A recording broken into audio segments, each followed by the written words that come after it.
What's up, Chris? Yeah, we're gonna... I know, I was gonna do digital, but it's just hot today, and the idea of like working on a warm screen does not appeal to me, so... oh well. I don't know how well we can see. You can kind of see it. And is the sound okay? Let me know if something needs to get turned up or turned down. And I will make it happen.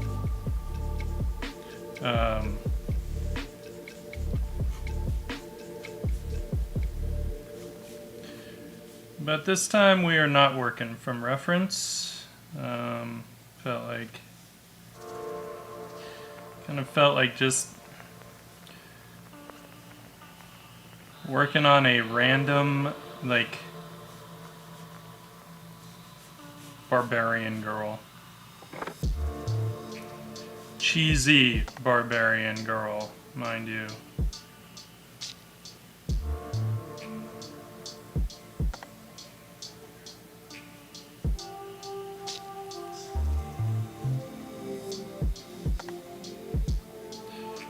It's tough because sometimes, like, you don't want to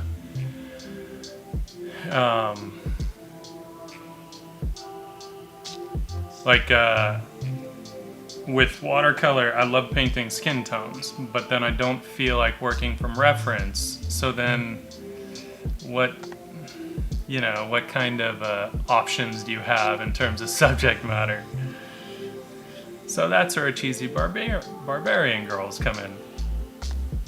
I'm okay with that. But I don't know, so I don't really want her to be static. I don't really want her to just be like standing there.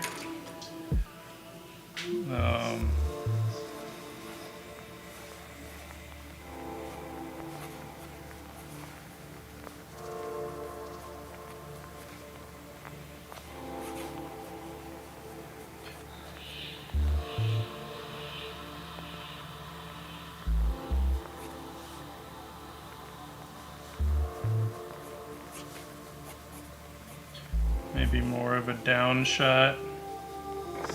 I'm just quickly, I don't know if you guys can like barely see that. I'll do a little bit of a darker pencil.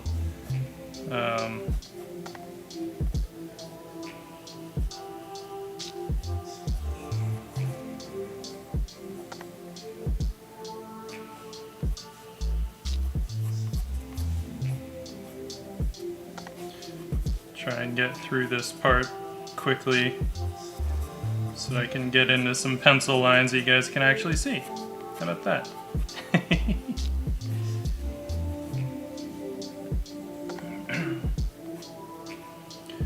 How's everyone doing on this Saturday? It's like 107 degrees today down here in Southern California, so that's not fun. I was running around doing some errands earlier, and it got hot. Thankfully I do have AC, but even so.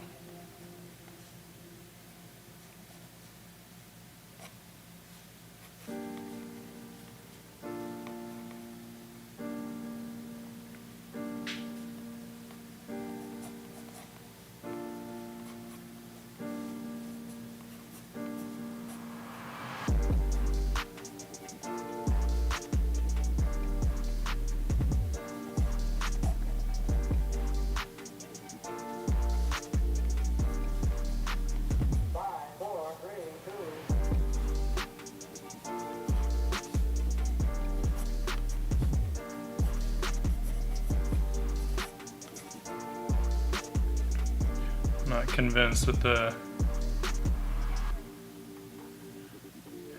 Oh yeah?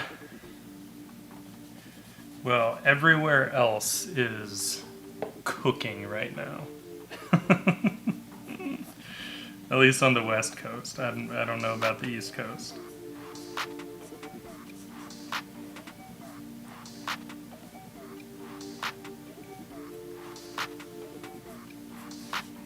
I don't know what I want this arm to be doing.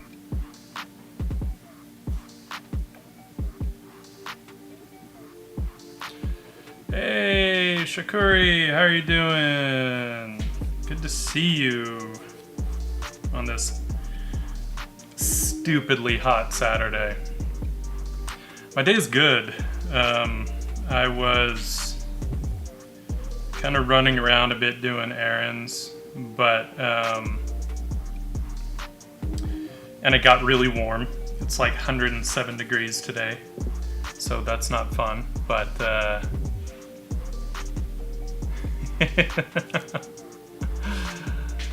yeah, 107. But at least in my apartment I do have central AC, so that's good. But we're also going to be barbecuing this evening, and it's like a low tonight of 82 degrees, which means at 6 p.m. it is still going to be, I think it's still supposed to be like 102. So, whatever. Whatevs. She's going to be just flashing us some sign, I think. Sorry, again, I'm just loosely blocking this in. One, I like sometimes having the purple from the Coley race sort of lightly bleeding through. Probably won't see it too much by the end, but that's okay. I'll be getting into some graphite here pretty soon.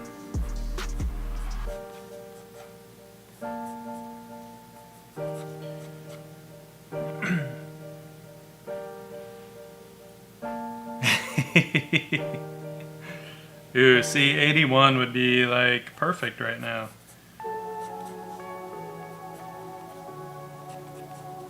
Shakuri, you're like... Are you in the south somewhere? Is it hot over where you are? By the way, we're drawing we're gonna be painting. You see, I got my watercolors here, which reminds me, before I forget, so we can let the water saturate a little bit.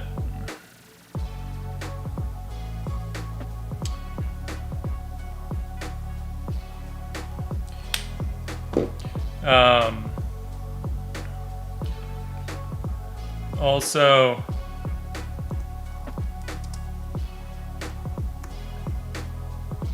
did I spell that right? Yeah. Anyone that doesn't know Shakuri's work, you should. Love her colors. Absolutely love her colors.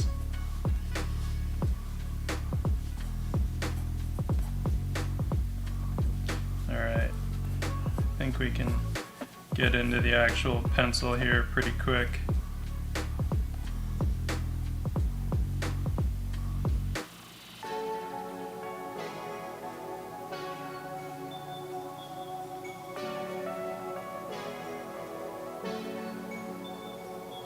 Yeah, let's do some pencil.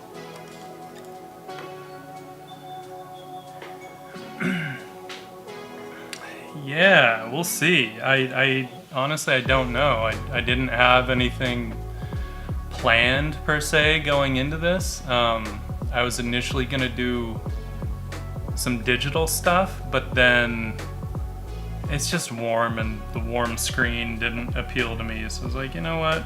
Let's do watercolors.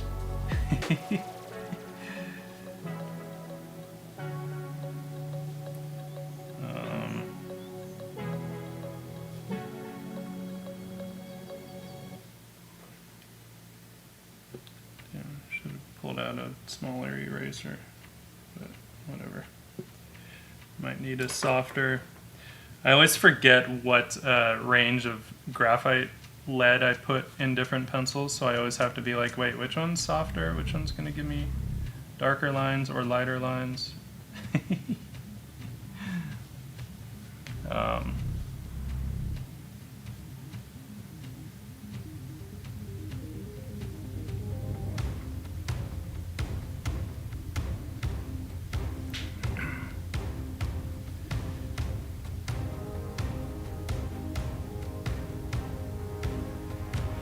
Yeah, Shakuri, how's your day today?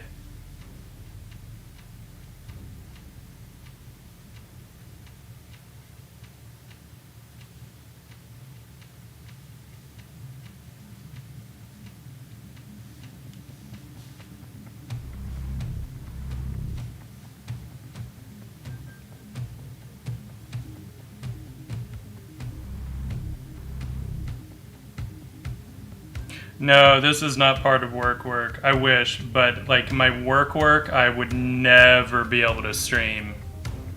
Oh,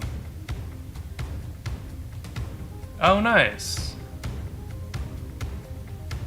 Right on.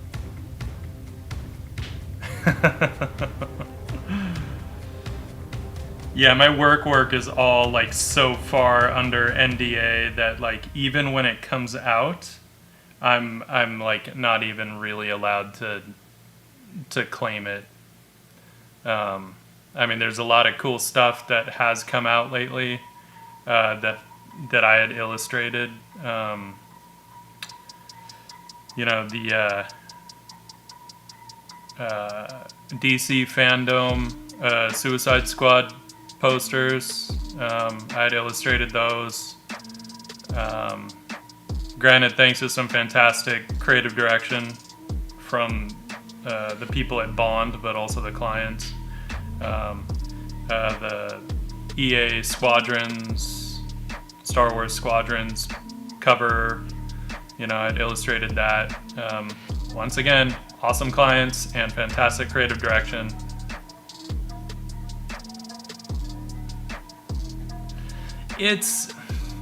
So it's not necessarily that, I mean, one, I work full-time. I am a full-time employee of the agency that I work for. So in that regard, yes. But even for us, even on the agency side, technically it all belongs to the studios. So whoever our clients are, right? Because even our agency is work for hire. So technically it is all property of Warner Brothers, Disney, EA, whatever. So it's like, yeah, it's a weird field in that regard. Advertising, it doesn't really work the way that many others do, and I don't know why, honestly. Like the stuff that we do, you know, I often wonder, like, why isn't the agency or agencies, because oftentimes it's multiple agencies that do an ad campaign for like a film or a video game or something, like they're never credited, and yet the catering company is always credited. I'm like, we're the ones that kind of helped sell your film. No one would know about it if we didn't do our job. And yet, you know, the agency never gets credit, which is kind of weird to me. And I don't know why. I don't know why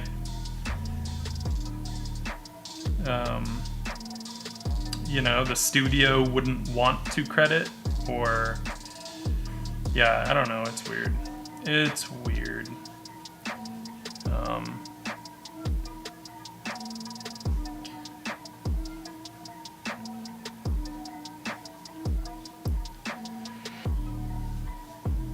You know, I was originally going to give her something on her forehead, but I don't think I want to.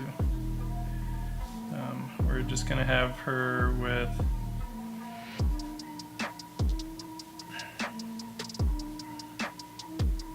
her hair tied up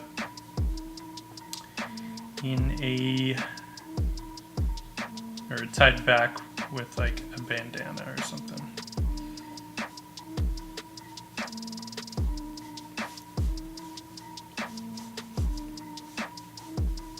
I'm gonna have to tweak this perspective a little bit.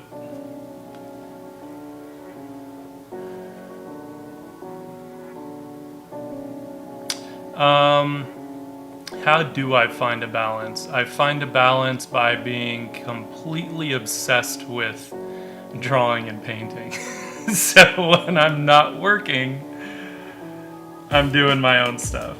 And you know, a lot of times, art is like how I unwind. Also, you know, it's like this kind of stuff it's just nice to, in certain ways, be able to turn my brain off a little bit, and I don't have to worry about getting it perfect for a client. You know what I mean? So I don't know. It's just not. It's not stressful. And I mean, honestly, work doesn't stress me out. The only time I get stressed is if a deadline is kind of ridiculous. Yeah. Goo, I don't know. Honestly, I never get wrist pains unless I slightly injure myself doing a workout. I've never gotten hand pains, wrist pains from drawing. I have a very light hand when I draw. So my first recommendation would be don't clutch the pencil in like a death grip. You know, like I tend to rely a lot on just the weight of my hand to make the lines. I've just always kind of drawn that way. Maybe I didn't as a kid, but it's been a long time. I ain't been a kid in a while. So yeah, I don't have a super heavy hand when I draw. So I don't want her to be like Red Sonja, but again, the thing is, I wanted to paint skin, but I don't, like I said, I don't want her to be Red Sonja. So we'll have to figure out a different kind of top. Twitch making me rethink the way I work. Why does a badass barbarian girl need a top at all?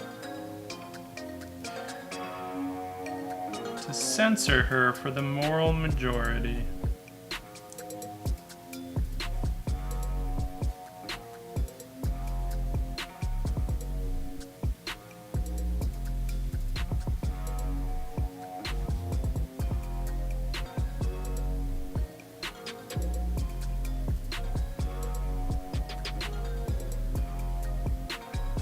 So depending on where you're from, this could either be a peace sign or just a big F you.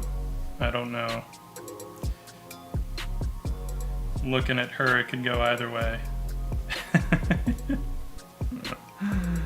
that's cool.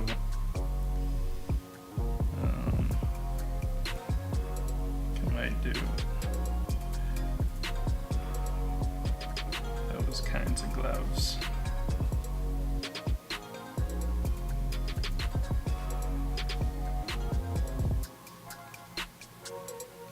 Alright, let's figure out this top. I don't know what kind of top she's gonna have.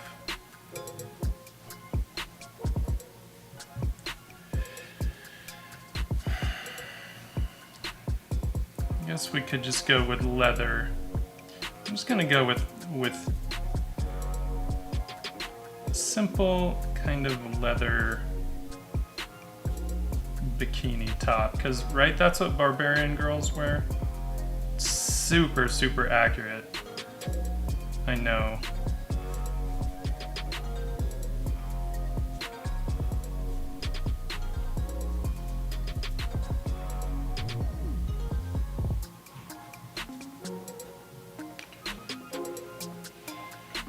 What's up, Autumn?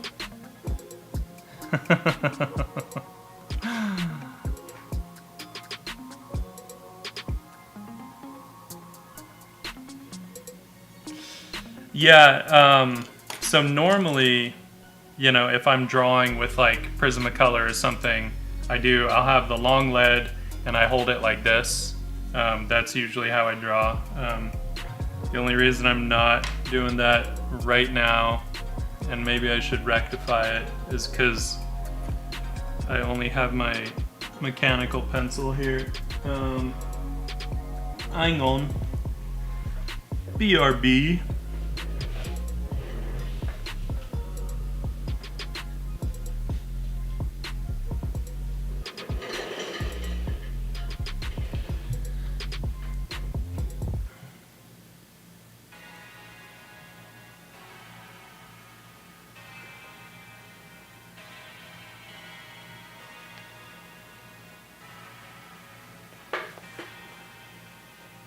Oh, pasties. I was like, I was still on the pencil thing. I was like, wait, what?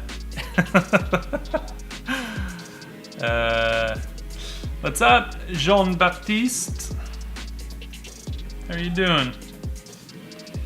So yeah, this is normally how I tend to draw with a pencil, unless I'm using mechanical pencil, in which case I hold it like a pen. But this is, for me, it's more comfortable.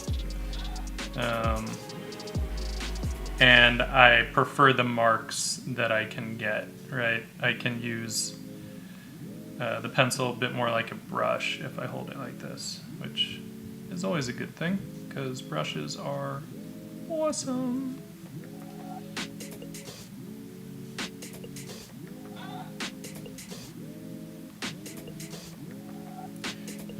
With this, I'm not trying to go, obviously, like really detailed on the pencils, because, well, the watercolor will do some of that work. Autumn, don't you love how I took watercolor out of the hashtags, finally, and now I'm actually going to be doing watercolor? Yeah, it takes some practice, Jim. I don't remember exactly when I started holding the pencil this way. I feel like it was kind of a natural progression. It just, one day it just felt right, and it worked, and it got the marks that I wanted, so I stuck with it and just got so used to it that I don't like choking up on it and drawing like that. It feels weird, unless again I'm using pen, in which case cool. Yeah, but we will at least give her a longer, whatever these are called. What are those called? They're not loincloths because they don't wrap around.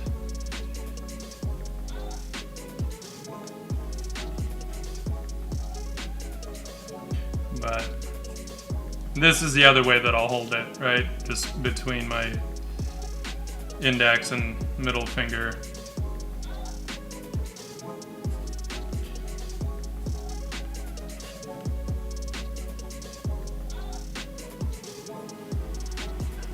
All right, I feel like that's enough noodling and busy work. I'm just gonna lighten up some of these, and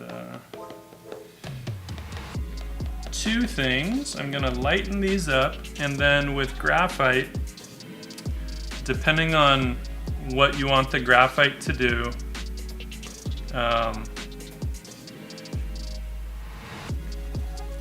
if you just, so I'm just using clean water, and all this does is fix the graphite to the paper, right? So I won't get it messing with my paints. That's the nice thing with graphite, is you can literally fix it to the paper with water when you're painting. So we'll just let that dry for a minute and get back to it. No need for crazy fixatives and all that shit. And it's a warm day, so hopefully this will dry quick. In the meantime, how's everybody?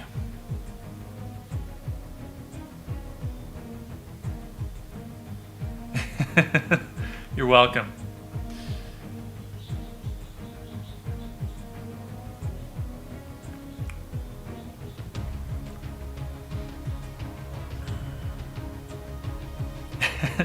Oh, did you miss? I've done a couple traditional streams. A little. I think if you go a few back, you'll see some traditional streams. It doesn't, you know, it'll smudge the graphite if you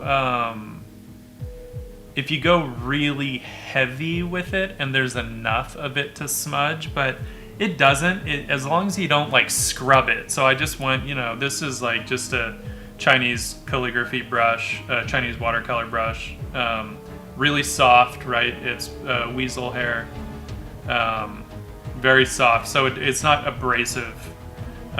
And no, it doesn't smudge. But if I were to just use the watercolor right on the graphite, then there's a good chance the graphite would mix in with the watercolors. So I wouldn't want that.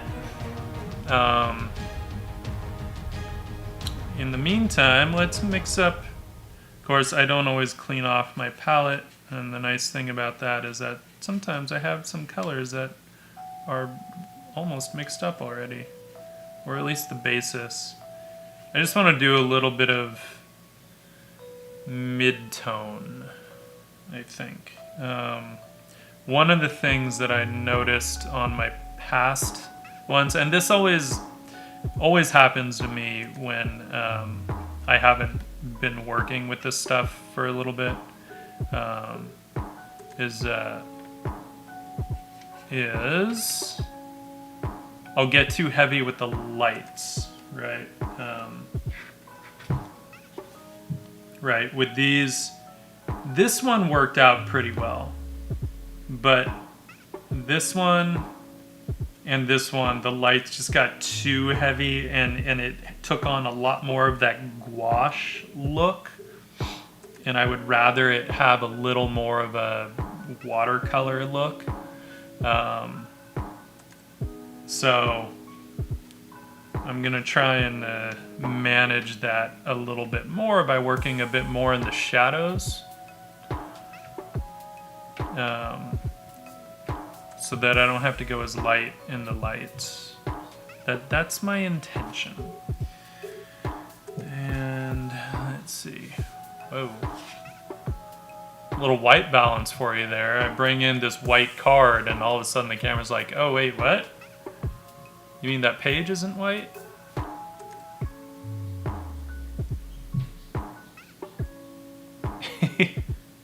Shit.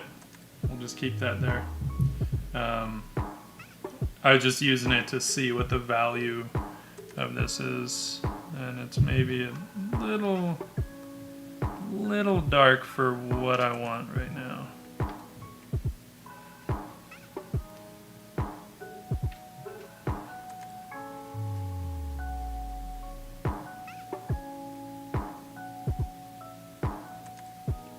I think that's good.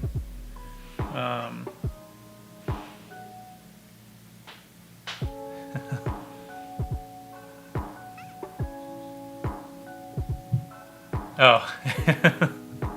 Oh, what is my... Oh, shit. I keep forgetting. I didn't change the title of the video. People are gonna be like, wait, what? One of these days, I'll get it right.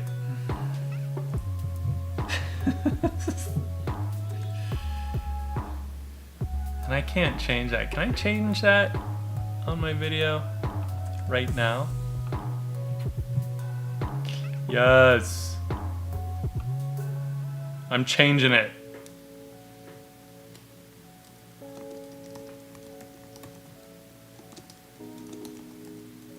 Analog fun.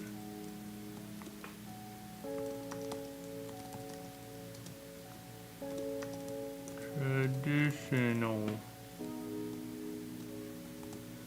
But I think I can only change it on Twitch, maybe? Ooh, live test, you guys. We're gonna see. Update titles.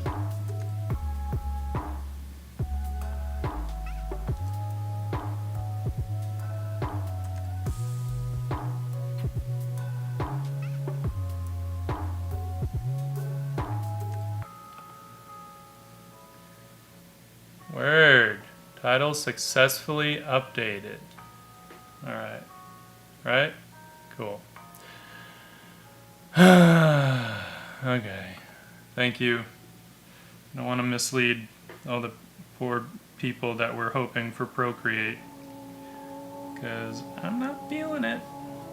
Alright, so we're just coming in with a mid-tone here. I keep looking up as though I have reference, and I don't have any reference. So,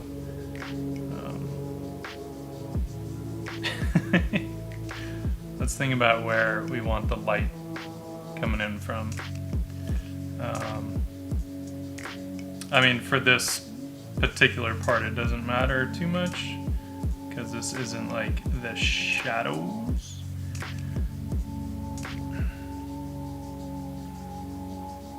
No, let's have it coming in from the left. I know I always tend to do stuff coming in from the left, but sometimes I feel like at this angle, that'll just work. So this is just kind of a general warm tone here.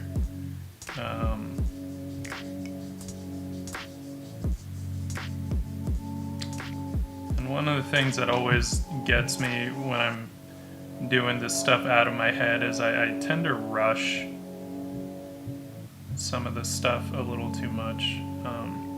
So I'm gonna try not to do that this time. By the way, I tend to either use this kind of a brush or the Winsor Newton Series 7. This one gives a lot more control because it can go to such a fine point compared to the Series 7, which is a bit more blunt, like it doesn't have that longer taper. So that's why I like the Chinese calligraphy brushes.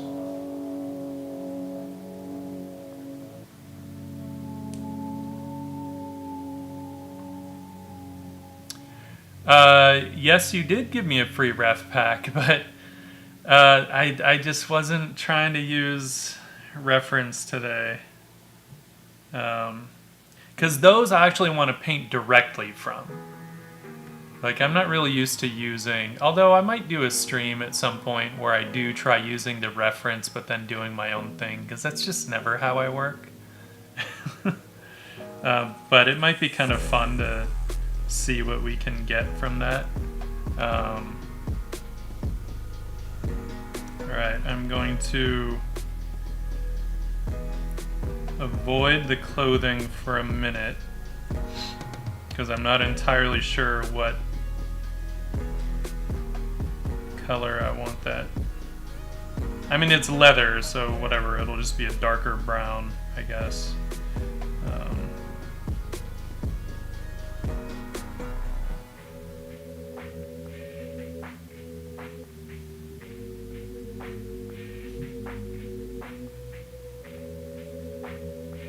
I just want to get these mid-tones in, knowing that they are mid-tones and not just shadows, right? So they're gonna, I want them on encroaching into the light shapes, not just sitting in the shadow shapes.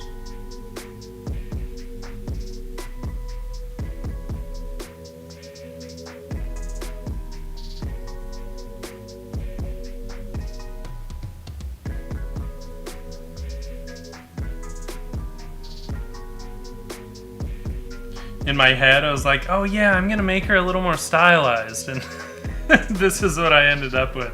I'm like, damn it. Dude, Legionista, thank you for the sub.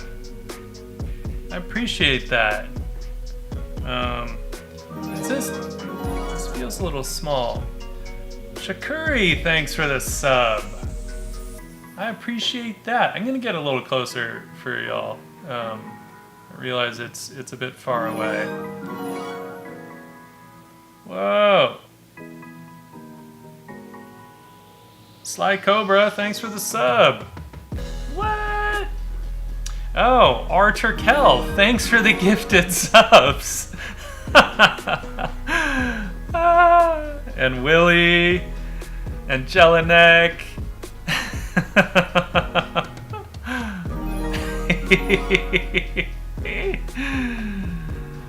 You did just get a sub. Archer Kell gifted you a sub. Also, folks,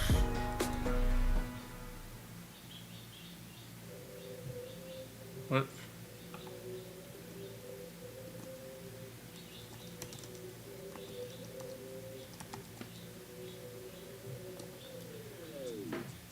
Give Archer Kell a follow. He does fantastic stuff as well. Fellow, he's not only a co-worker, he's one of my besties, more like a brother. Fantastic illustrator and sketch artist. A bit of a musician as well. Storyteller.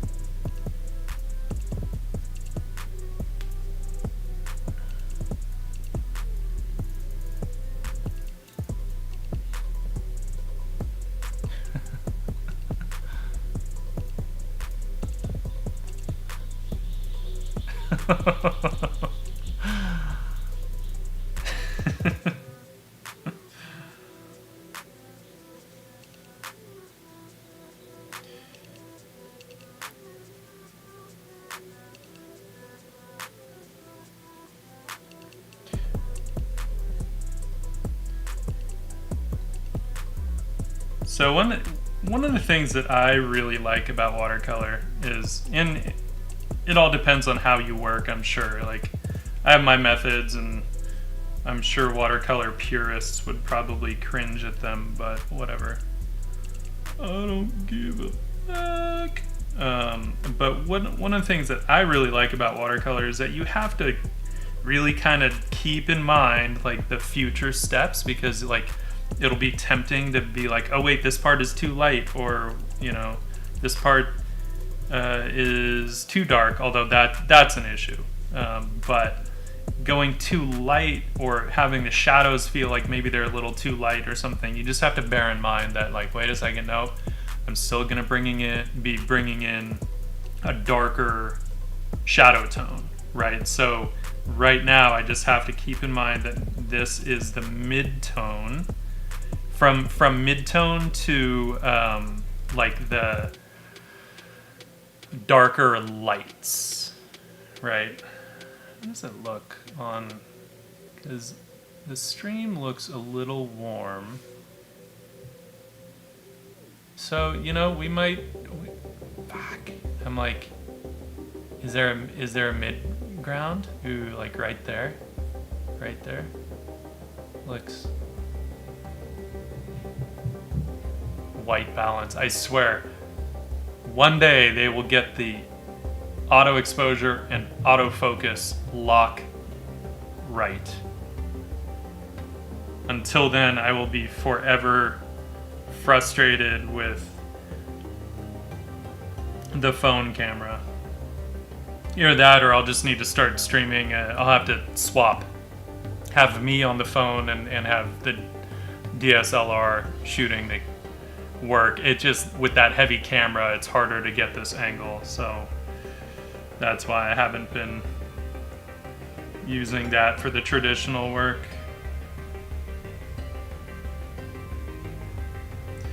that's right. I gave her these.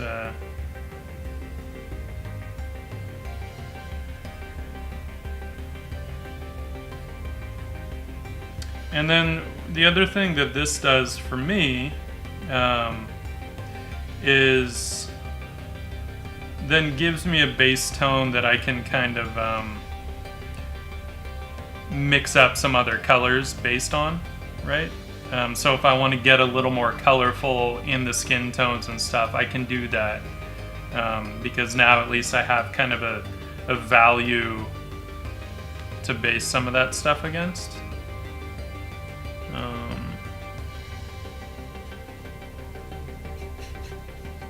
It's interesting because I think I have a little bit of gouache like mixed into some of these colors on the palette. I want to get her hair, and girlfriend might be very disappointed with me if I don't make her a redhead, so we're just gonna go with making her a redhead.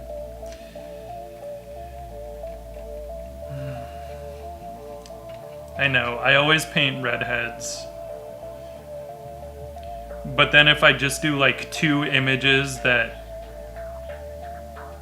like aren't a redhead, then girlfriend is like, how come you haven't been painting redheads? Well, because not every girl in the world is you. And sometimes we need variety. At least in art. I don't need variety, but my art does. It's okay.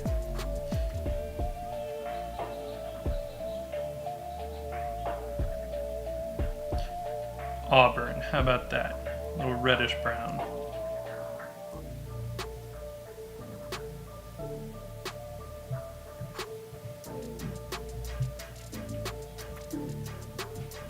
And she actually does have technically reddish brown hair.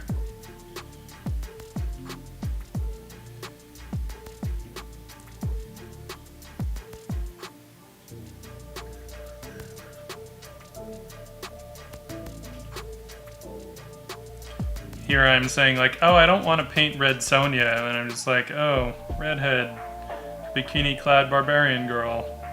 But it's not Red Sonja. Whatever. What else?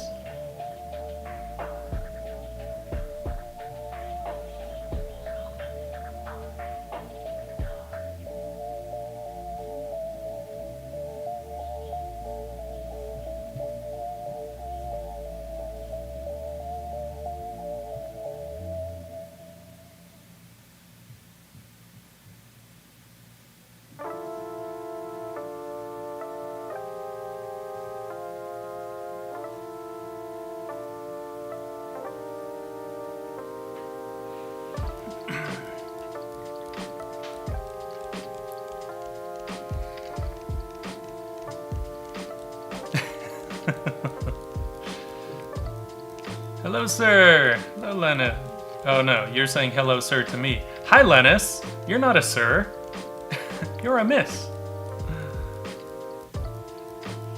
Oh, I don't know if you want my recommendation for a drawing fountain pen. I've known people to get upset with me over that recommendation. It's expensive.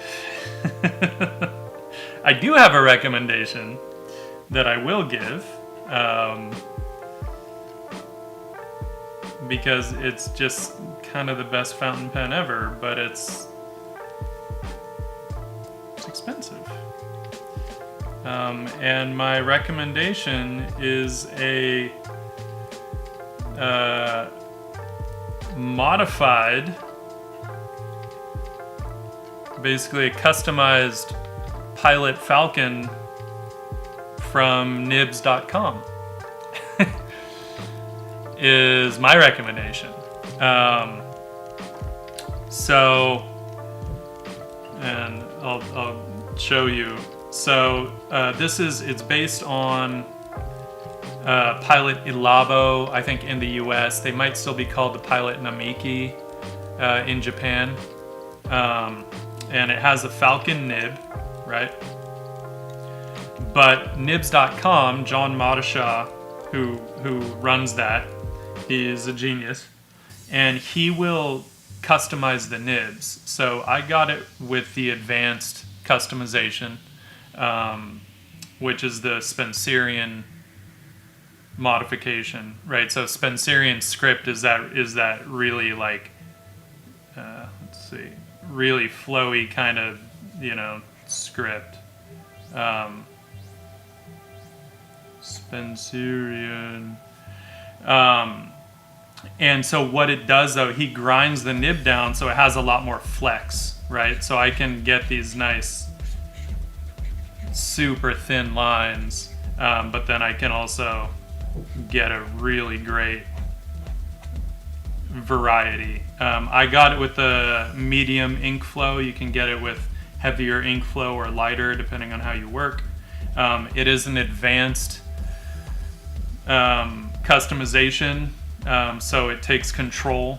You do not want to spring this nib because after all is said and done, you're looking at $260 before tax. This pen will last you your entire life if you take care of it. So to me, $260 for a pen that makes me want to pick it up all the time and use it, I'm okay with that. Plus, with this particular one, then you can also, I can flip it over on the back and get some cool marks like that, right? So, I mean, I can't say enough about this pen. Absolutely love it. To me, I think out the door, you're still less than $300. And for a lifelong art tool, I got no problems with that. So that's what I would recommend. Go to nibs.com and check out the Pilot Falcon, the resin body. They also make metal bodies, but those are more expensive. I don't need a metal body. I'm fine with the resin. Metal gets a little too heavy, I think. So I'd recommend it. I would recommend it. And when you see the other pens on that site, all of a sudden, $260 really doesn't sound that bad. Well, like I said, that's why some people have gotten upset with me for, my pen recommendations, because, what are you gonna do? All right, I do want to get some shadow shapes in here. We're gonna cool off in the shadows, though I don't want to go like super cold, so we're gonna warm this up a little bit, but we'll stick with a cool red to do that.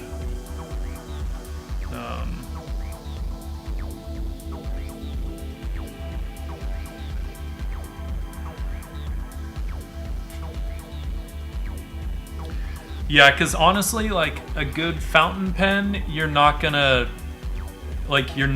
get flex in the nib on almost any of them. There are very few that actually have any built-in flex, and the Pilot Falcons do. Like, they're meant to have some flex, but not as much as after that modification.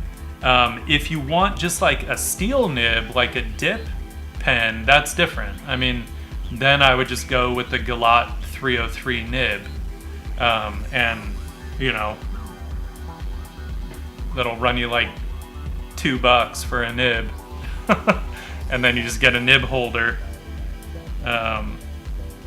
and you're good,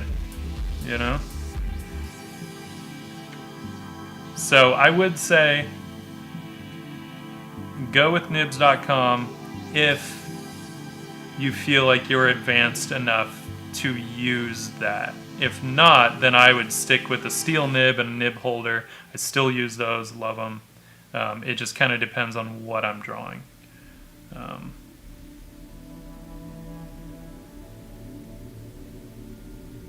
feel like this is cool enough. I'm just wondering if it has quite enough color. That's the thing. I don't want it to be like really desat.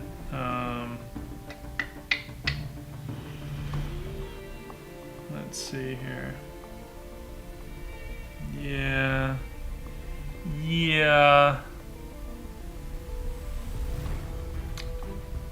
Oh, I love brush pens. The Kaime natural hair brush pen, hands down.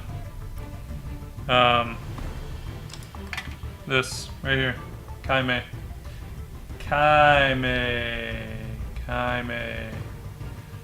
Natural hair brush pen. Beautiful, long, again, weasel hair. Brush that just... I'm all about anything that gives me fine-tuned control over mark making, right? So if I can go really fine with it and get my nice big brushy marks, right?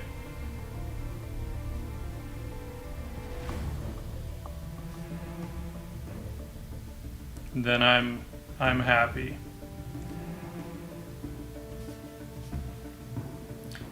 This will run you, I think, about $30, but it uses ink cartridges, so you can refill it. I fill it with my own ink. I don't love the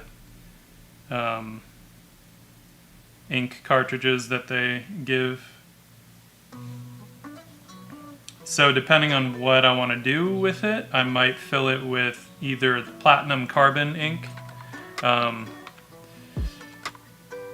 which is waterproof but meant for fountain pens, so it has a really nice flow to it. So it's not going to clog up your pen. Or I will use like diamine calligraphy ink, which is absolutely not waterproof in the least, which is fine because I love working with the ink and water as well, so I don't need it to be waterproof. Kaime natural hair brush pen, hands down my favorite brush pen. Like, not even close with any others.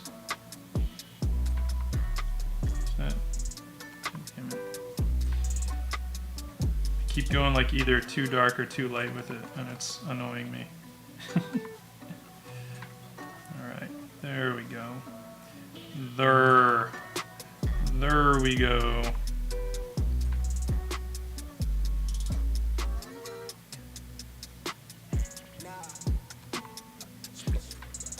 I know a lot of other people, you know, use the Pilots and Pentels, and like some of them make fantastic pens, but a lot of their best pens are just not available like in the US, so I can't recommend them, you know, because I haven't tried them, or I had one that like a friend brought back from the US or from Japan, and I've never been able to find another one, and I can't refill the ink, so there's that too.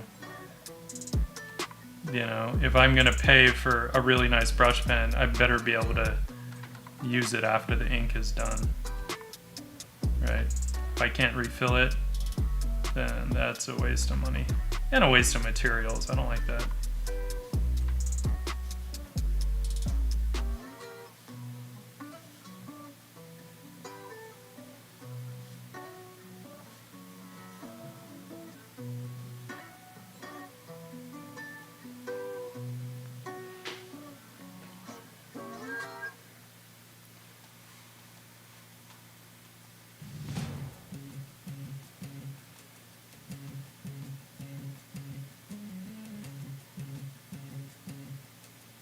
Off-white page. This is a full-on brown page. It's not off-white.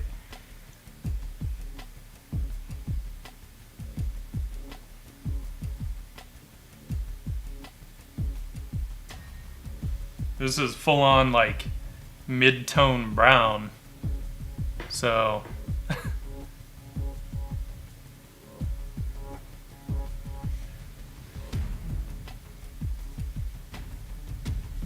It's not even off-white, right? I mean, just looking at that difference.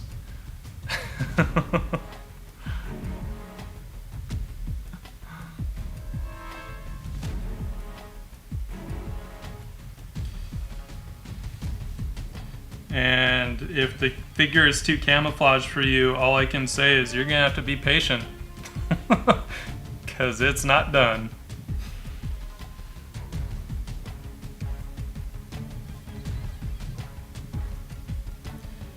This is not a race, and it is not about getting to the end result immediately. This is about building up color and value in a controlled way that hopefully works out and doesn't get ruined along the way. But I make no promises. Sometimes it happens. And you just gotta run with it. Live with it. I think I want, let's get into that leather and get that a little darker.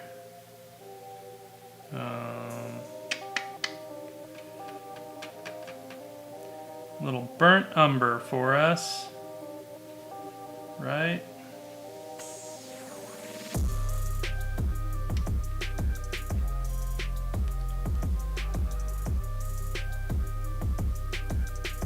Actually, let's start with, I like never use yellow ochre for some reason. I do in my oils, but I don't use it a lot in watercolor. So we're gonna throw some yellow ochre down, especially on the mid-tone. I like how yellow ochre works. So for this stuff, I just want to start with that, and then I'll use some burnt umber to darken in areas. But give this stuff a little bit of that, like a sort of suede feel, maybe.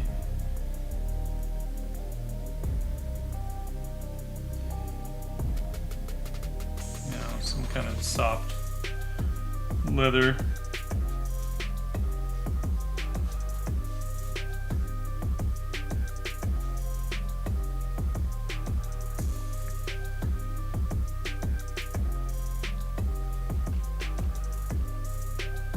And I feel like sometimes I end up with yellow ochre, but it's like after mixing colors. I'm like, damn it.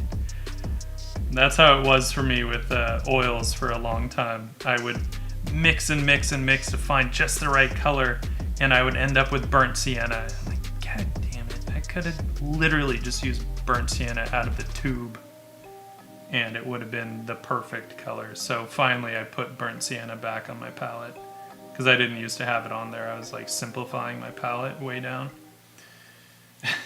And I got so sick of landing on burnt sienna with like way more expensive colors. I was like, all right, sienna, you win.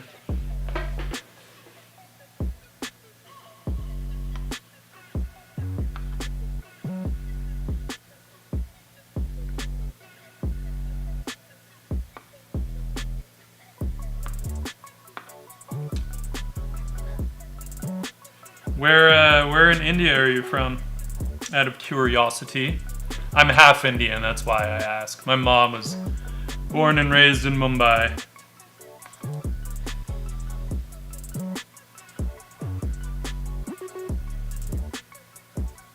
And the other half is very white, as you can see.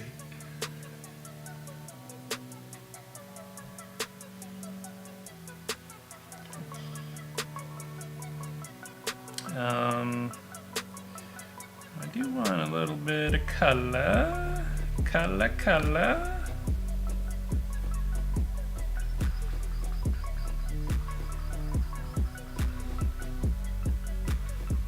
Like that. Oh, nice.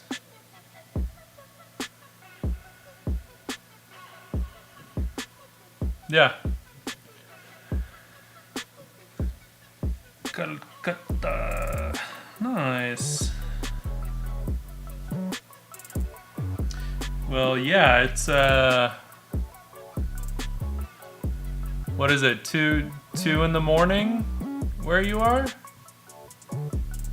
Something like that. I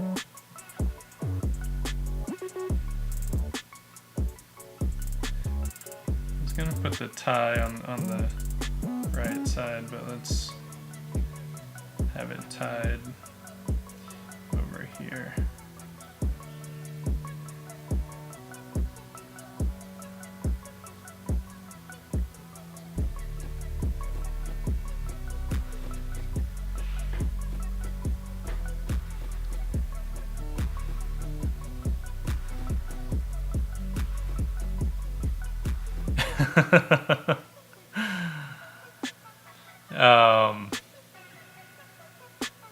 What can you do to improve your drawing besides just drawing more?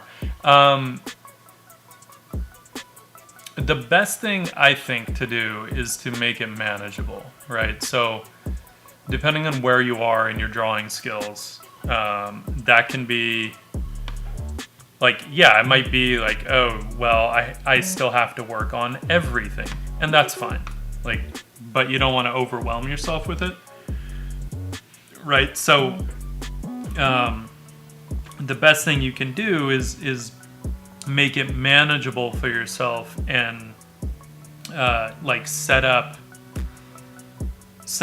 goals, right? So you're not just like, oh man, I like everything needs work. Like, work on a particular thing or a couple of things at once, and just kind of like line them up and knock them down, right? Like that kind of thing.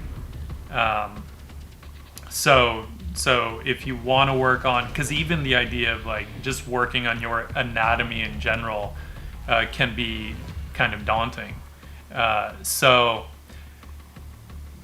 hey, bye Lotus.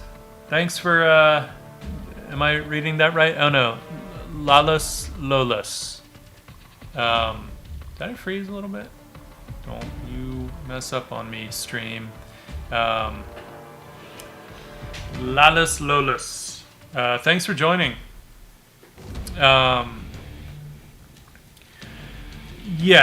Yeah, because, and the reason you want to break it down is because then you're getting specific on what you're working on. So like, say if you're doing figure drawing or even drawing from reference, have a few goals. Don't just say in general, oh, I'm going to work on anatomy.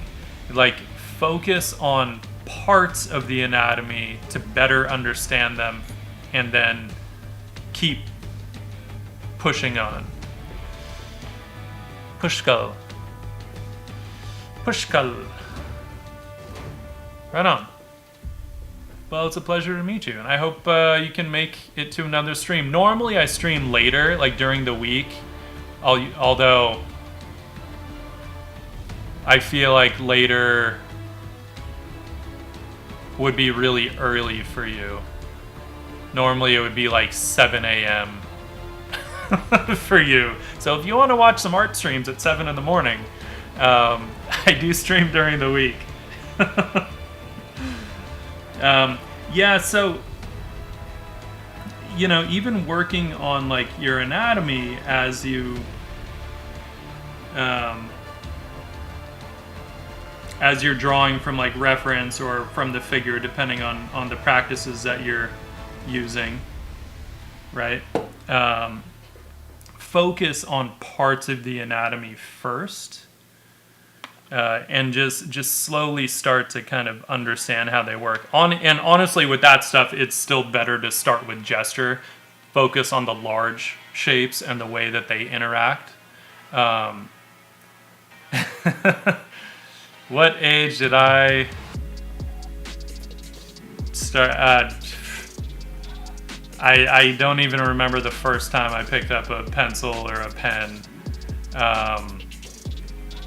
Like, I've been drawing in painting pretty much my entire life, like since I was somewhere between 1 and 2 years old. Professionally, I've been doing it since like 2003. So, you know, it's been a while.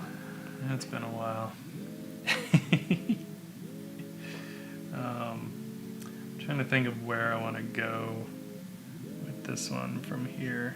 There are a few things I want to do, but one at a time. I do want to get back into the clothing and bring in some darks. I just wanted to bring in a couple of darker darks here too, just for some accents.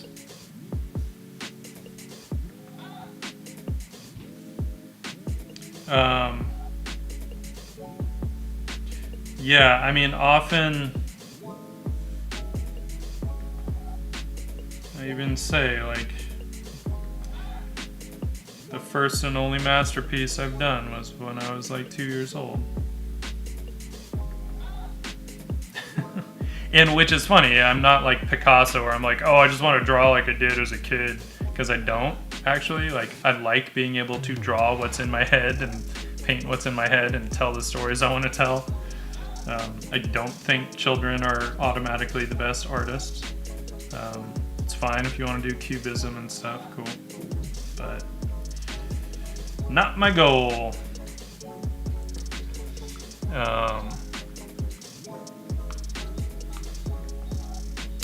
No, honestly, there's no such thing as waiting a bit too long. I mean, I've seen people that got into it later and they do good stuff, you know.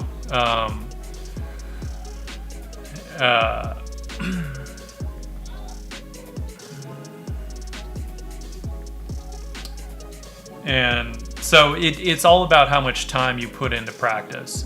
There's no like, yes, having an imagination comes in handy, absolutely. Yeah, but don't ever feel like, oh, it's too late to start drawing, right? Because it's just like, as you get older, you really just have more and more discipline. So in theory, you can learn faster. Are you going to get automatically better than the people that have been drawing for 10 or 15 years? That might be could beat someone start as a child. I've seen musicians starting. Yeah.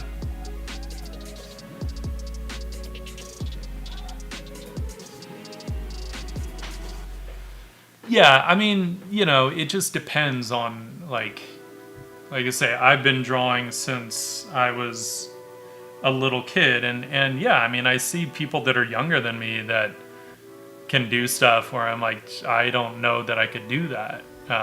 But there are other things that I can do that they can't, you know, like pay my bills.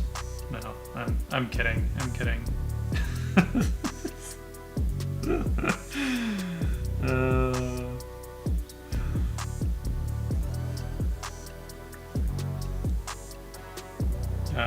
But I mean, a great example, look at Simon Lee, right?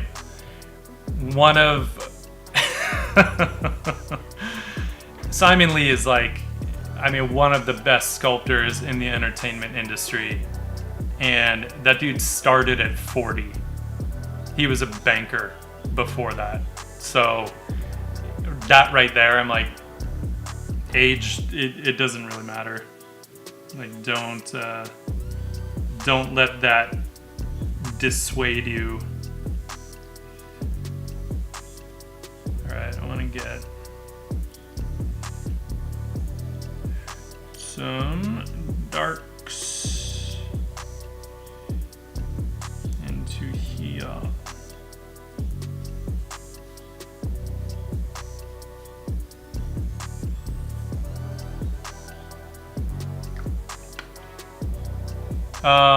And someone asked a question. Brett, you asked, what size of sheet did I start with for this book that I made? 18 by 24. I got an 18 by 24 inch pad because I knew I wanted 9 by 12 pages, right? So then each page in the pad, I just cut it in half, and it gives me four sheets, which is pretty rad. So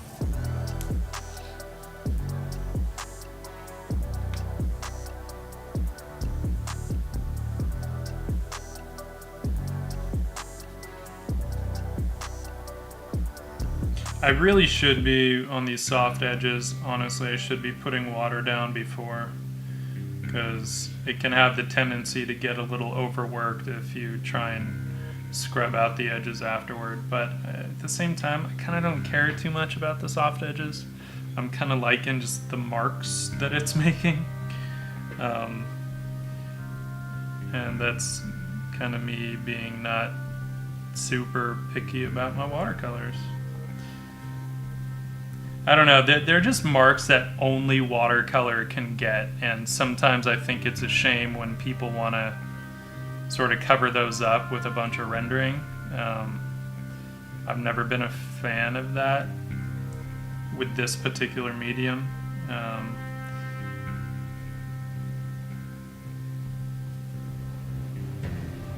So I've tried, because, you know, there are times that I see the control that some people have with watercolor, and I'm just like, damn, I want to do that. And then I try it, and I'm like, ugh, I do not like working this way. It's cool when they do it, but not for me. Just like gross.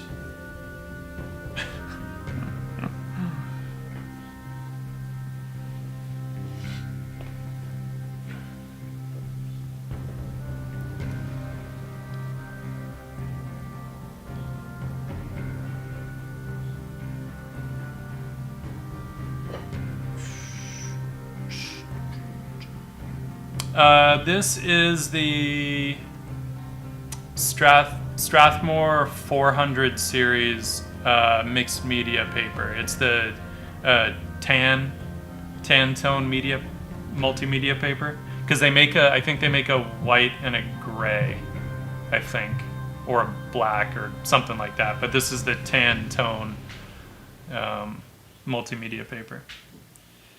Let's get some cools on that weapon of hers.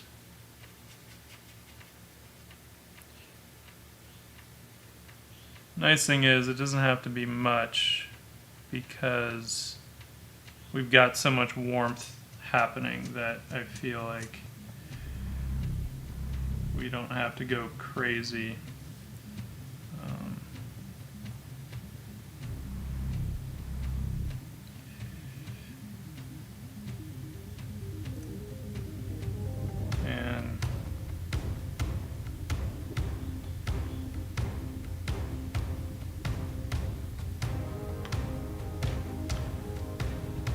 I like keep wanting to maybe get into the lights a little bit, but I'm not quite ready.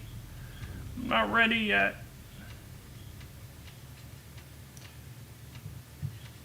Like I was saying, I'm really gonna try not to rush it. I always rush it when I'm like not working from reference. Because like the stuff from reference will turn out so cool, and then I'm like, okay, I got this. And then I just rush into it, and it doesn't look as cool because I didn't take my time. And because you can't take it back in watercolors, better off taking your time.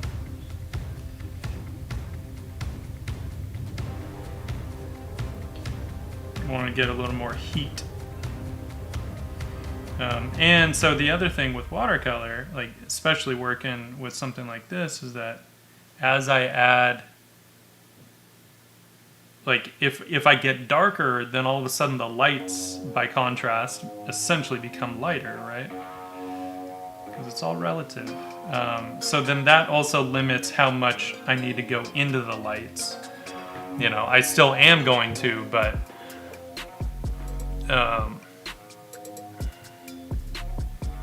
Hello, Mauricio.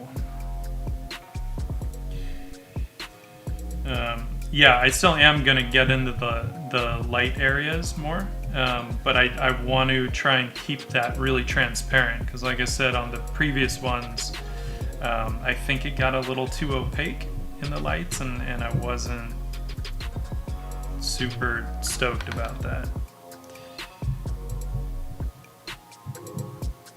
Whew. Gotta be careful on a warm day like this. This stuff will dry quick, and if you like, sometimes you gotta move fast if you want to correct something.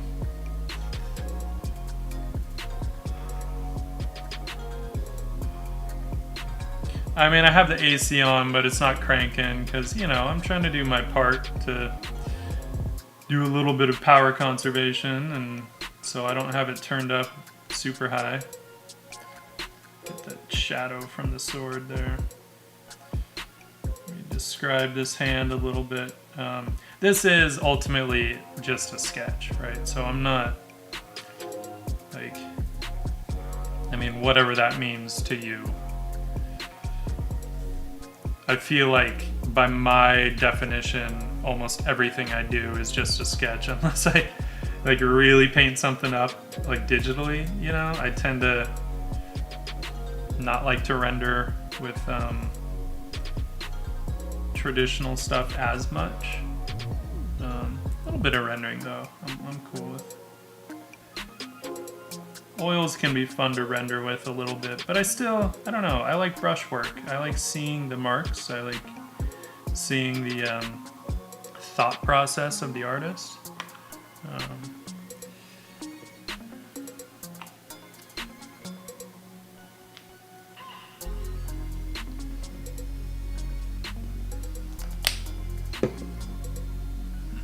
Yeah, there have been a few artists that really started later, and I'm trying to think of who.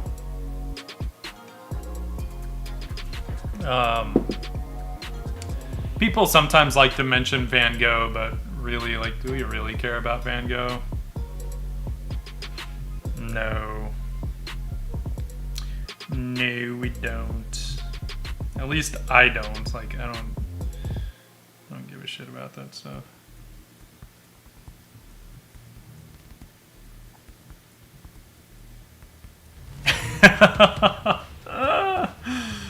You don't have to, Brett. It's not a prerequisite. Don't worry.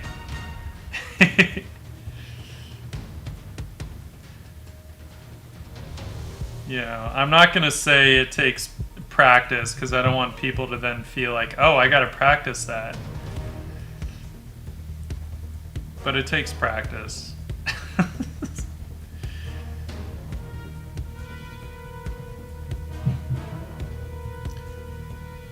But no, it's true. I mean, you know, there are times like, I mean, so many times in the past where I sip something and then all of a sudden I get all this, like, you know, hot wind and bravado in me and think like, oh, I can draw and paint anything. And I do it, and then the next day I look at it, I'm like, no one is ever seeing that piece of shit. Ever. It's going right in the trash. So, yeah. Bourbon's great for making you think you can draw. I would not recommend it if you have to do anything serious. But, if you know how to pace yourself, you can maybe not ruin what you're working on.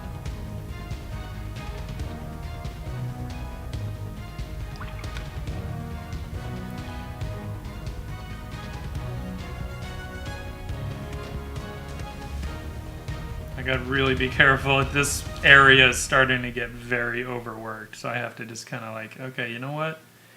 It doesn't have to be perfect. It is what it is. Let's not fuck it up.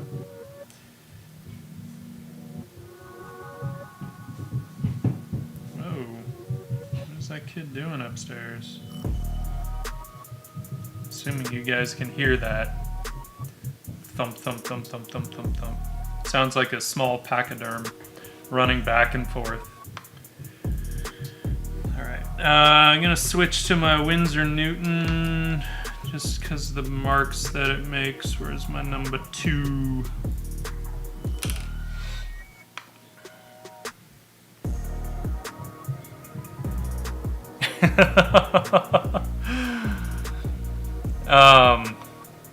Yeah, it's like I would never, like, if I was doing that, which I mean I have done on plenty of my streams, I often have a nice friendly drink, but it's just one, and I rarely even finish it by the end of the stream, and oftentimes I even forget about it partway through the stream because I get caught up in the art. I don't mind sipping something, but it's got to be, a small amount because it can very quickly mess up what you're working on.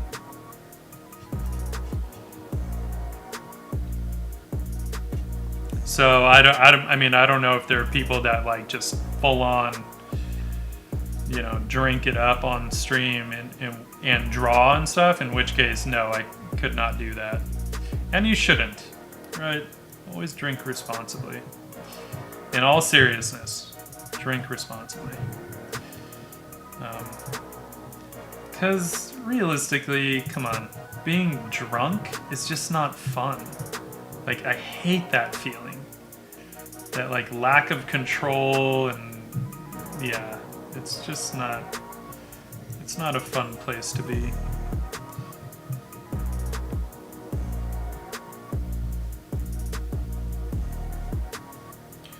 So I'm mixing a little bit of white gouache, and again, this is where the true watercolor purists would just be like, he did what?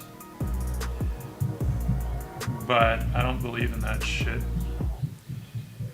I believe in whatever gets you the end result that you want. That's what I believe.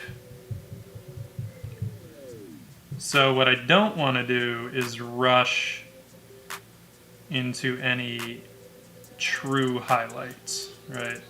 Because that is where the others kind of, even the ones from reference, got away from me a little bit. I think I rushed them. There is like one place where I am going to go very light right away, and that's just in the fur on the neck thing she's wearing. I don't even know what it is. I don't know what to call it.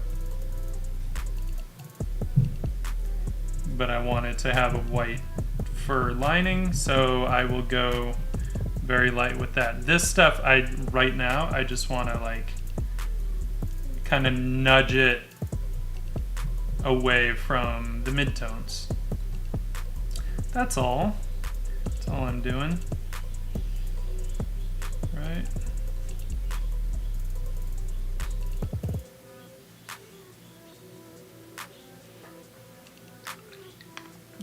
And I do want to bring in some more color variation too at some point, which will be just subtle, and I tend to do that just with like some pretty direct, watered down marks. I'm not trying to, again, I don't like rendering in watercolor. I don't know how like Ali Kavanaugh does it, but she does, and she's amazing.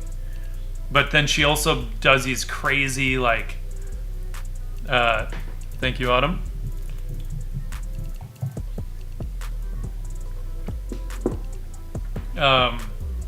She also does these crazy big, like, watermarks on top of the rendering. So she's still, like, really using watercolor for all it's worth, you could say.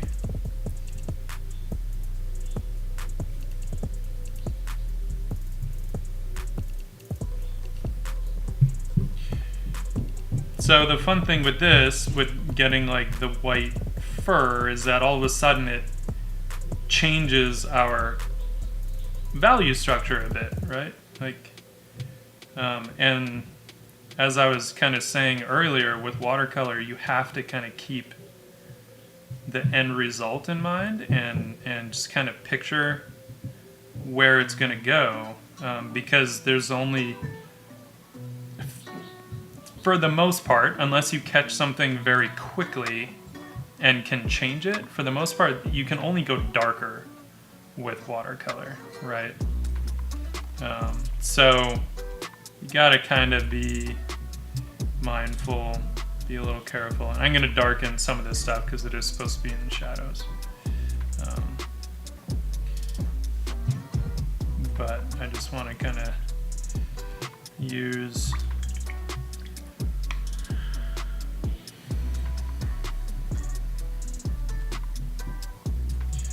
I like to kind of fuck with gouache a little bit and get the nice watermark edges on stuff.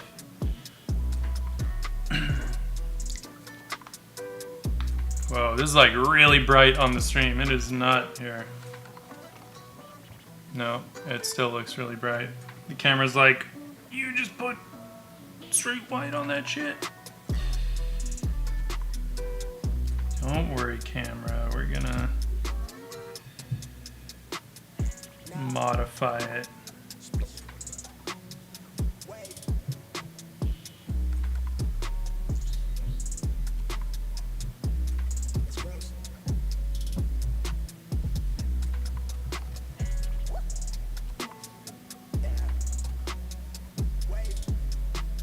Because we don't want it to flatten out completely.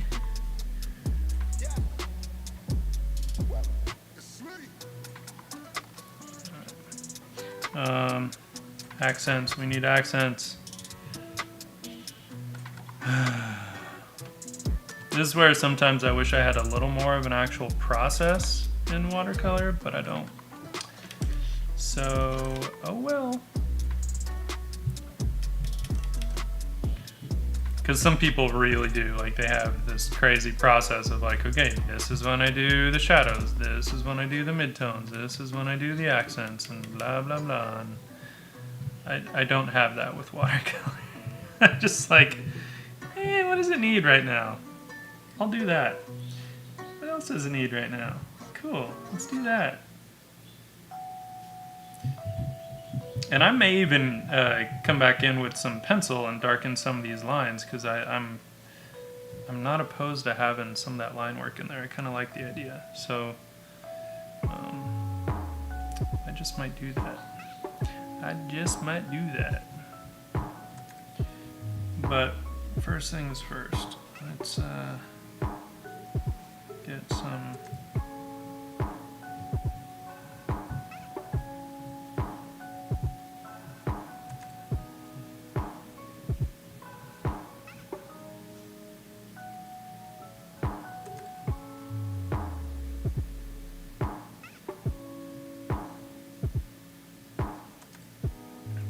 darks in there. Dirks.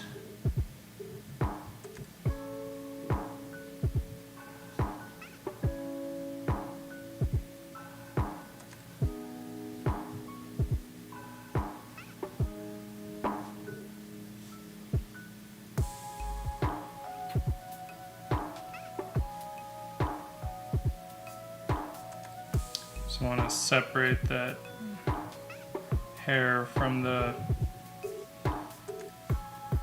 body a bit.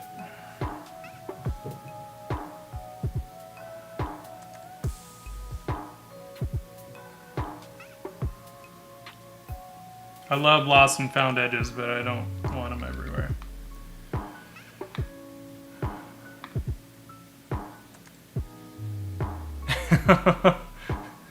Probably because it's like there are real stakes, right? Like you could actually mess it up. Whereas digital, you know, like you can always fix it.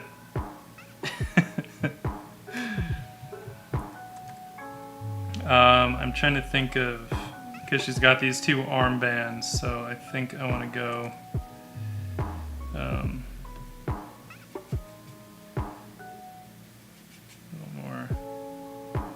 Something kind of brassy. I need to get some other highlights in here, by the way, because otherwise that fur collar is just going to look really out of place. So I'm just trying to get some of these like metallic things, get a base for that.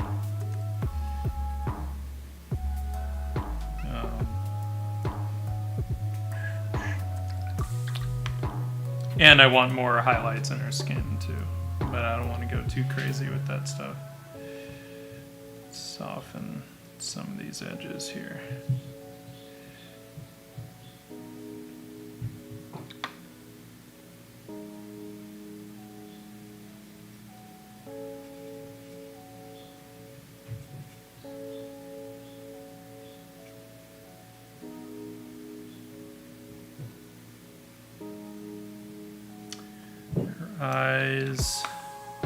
Her eyes need to darken. I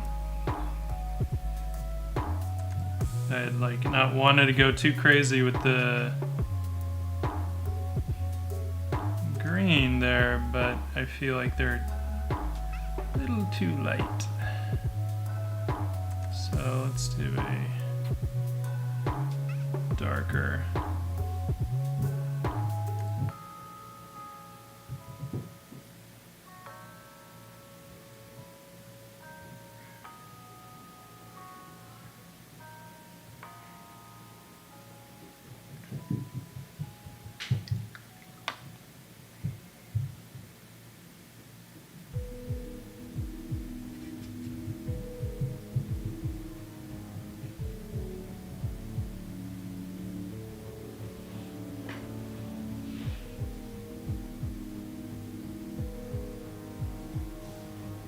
And I mean, there is something really nice, I think, about, you know, just doing the traditional stuff, like actually creating something physical, right? I don't want to say something real because, I mean, some of the stuff that the digital artists do is awesome, right?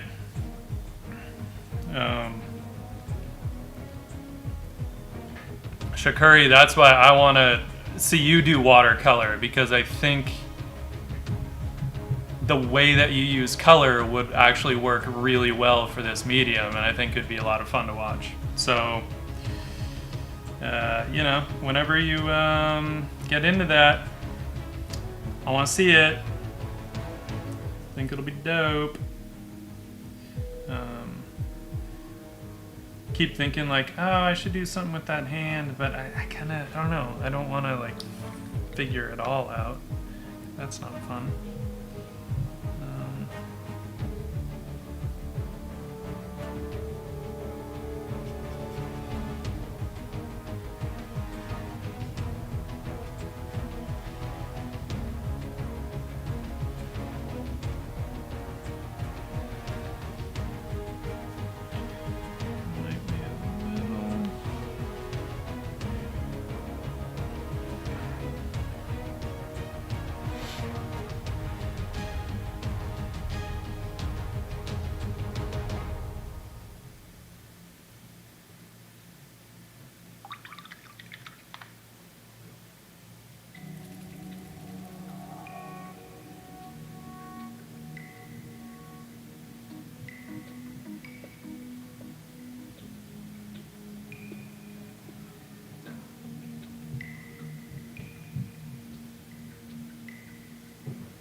I want to keep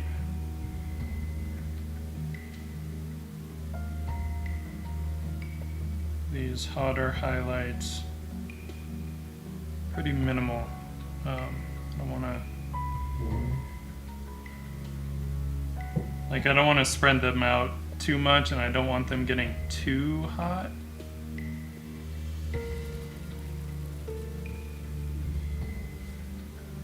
I'll let those eyes dry a little more.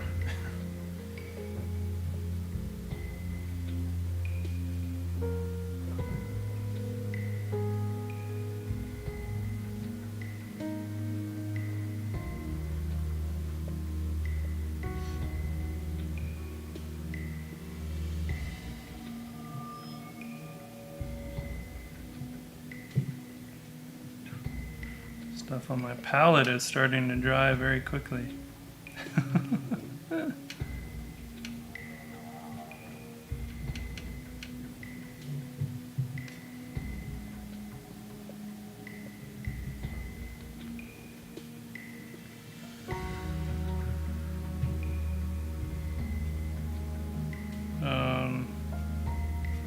Always, when you're mixing up your highlights, oftentimes we're using like white to do that as the base. So you always want, when you're dealing with white, is white +1 is the basic rule there. So anytime you add white to a color, even if it's not highlights, add a little bit of an actual color as well, because white will make things very chalky very quick, and we don't want that, right? Alright, let's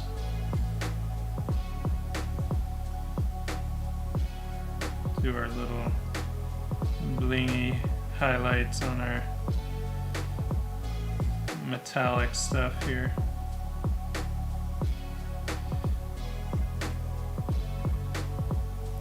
Enough to tell us that, oh hey, this is like a different kind of material, you know?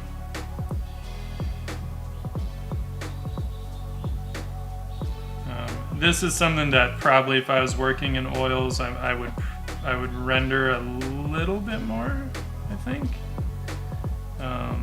but not really with watercolor.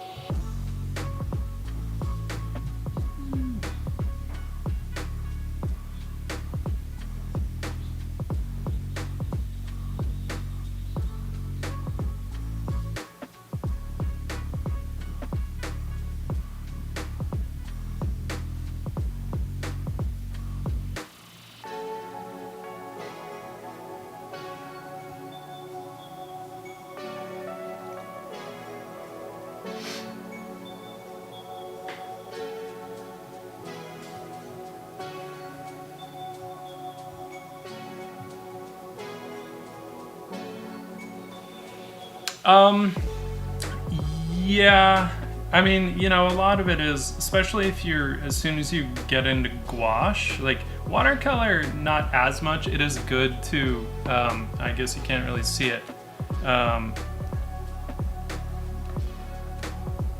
You see on the left here, I'm kind of testing things out a little bit before, just to see if I have the right value.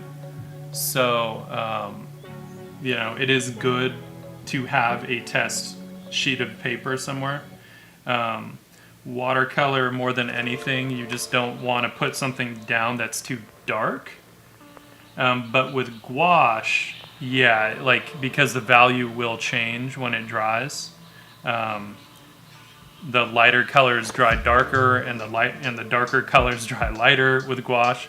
So it can be a little kind of confusing, I think, at first, but once you get used to them, I don't know, you just kind of understand how they're gonna dry, and it's not that big of a deal.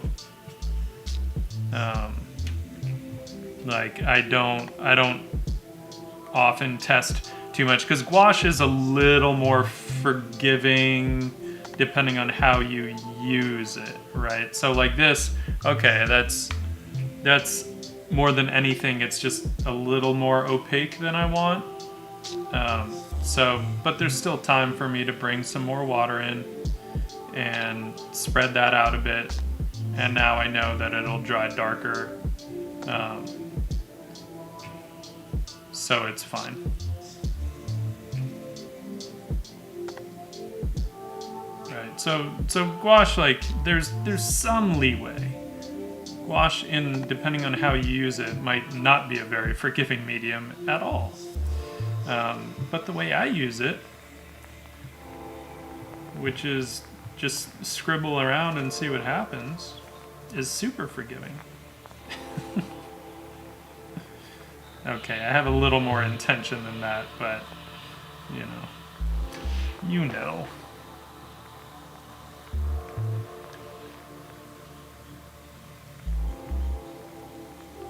I do tone my surface when I paint in oils. I do not like working on a white canvas or linen, as the case may be, because I do pretty much only paint on either wood panel or linen at this point. Although I don't mind painting on paper, but even then I'll like gesso the paper or something. I get upset at the people that are really good and they just do oils right on paper, because I'm just like, dude, like, consider the archival nature of the work that you're doing, you know, like, and it might be like really good stuff and that stuff should last. But you do oil directly on paper and that paper is just gonna rot at a certain point, you know?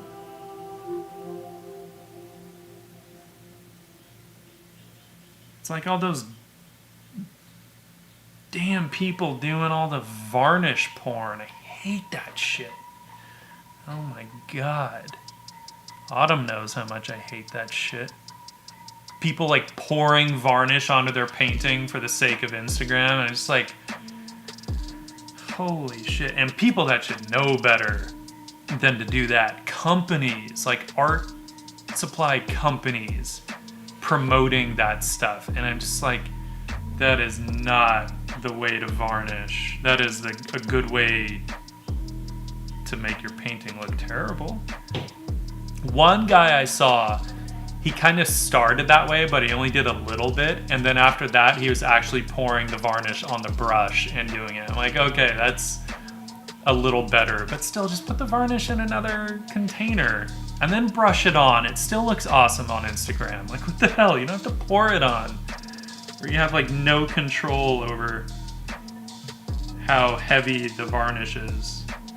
So stupid. Ugh. Ugh. Makes me want to puke.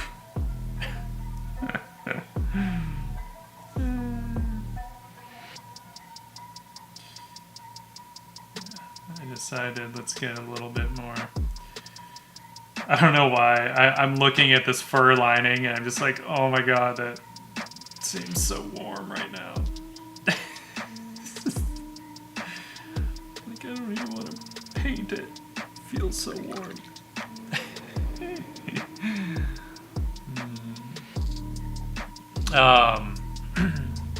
Yeah, I wonder, right? Isn't that dwarf one that I have somewhere?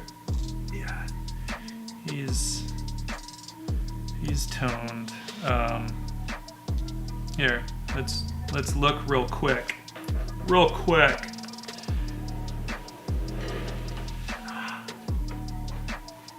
Come hither, my friend, my dwarven friend. Where is he in focus? Where, like right here, kind of in focus? Yeah, so he's a little blown out, but you can see the whole thing was toned first, right? And then this is mostly still underpainting. Like, I still need to work the actual colors in. I've only done it part way, and I want to rework his stupid hat. I keep looking at that thing and it's bugging the shit out of me. So anyway, yeah, so I always tone to get rid of that white.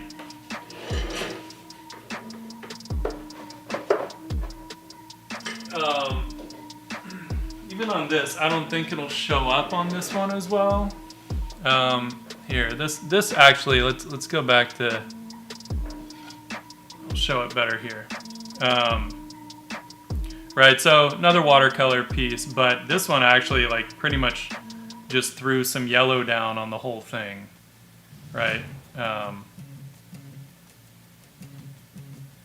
Which you can see all that yellow, and actually got rid of the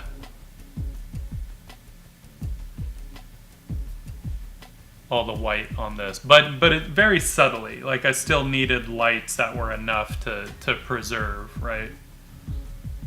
Because I was not using gouache on this one. A little tiny bits of gouache just for that particular look. But otherwise, this was all just India ink and watercolor. So, yeah.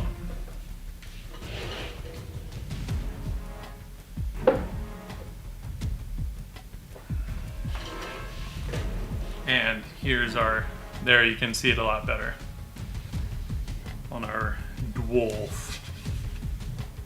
Right, I really got rid of all that white on there. Yeah, look, it's basically the same tone. So, yeah. The pink underneath, to answer your question, Jada, is, I think I was actually just using the Prismacolor Coal Erase Purple. Coal Erase Purple. Coal Erase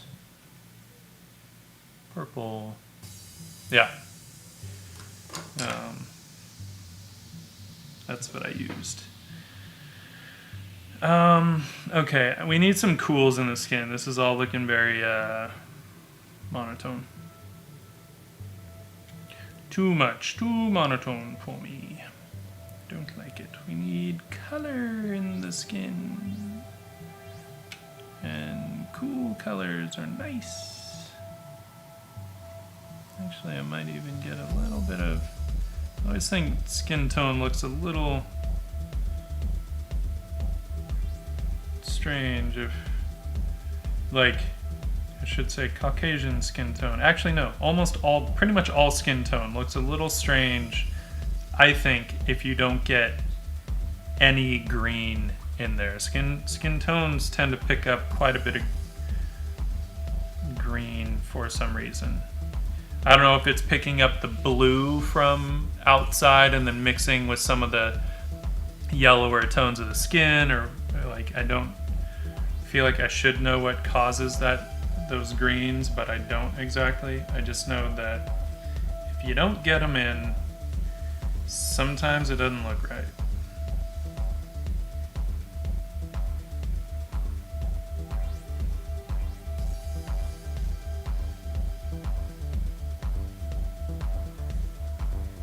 You know, and subtle, obviously.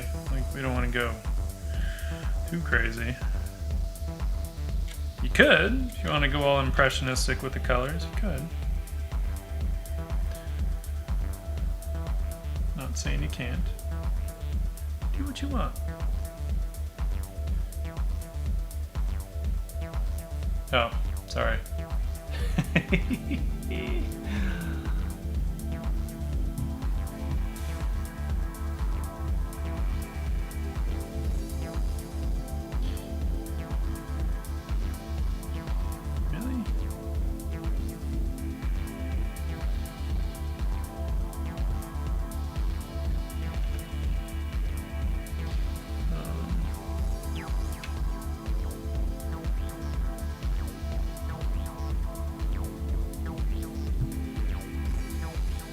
I have never, not once, used a liquid mask. I feel like I should at some point, but I've never done anything where I felt like I had to be that precise, you know, where I had to be so precise that my own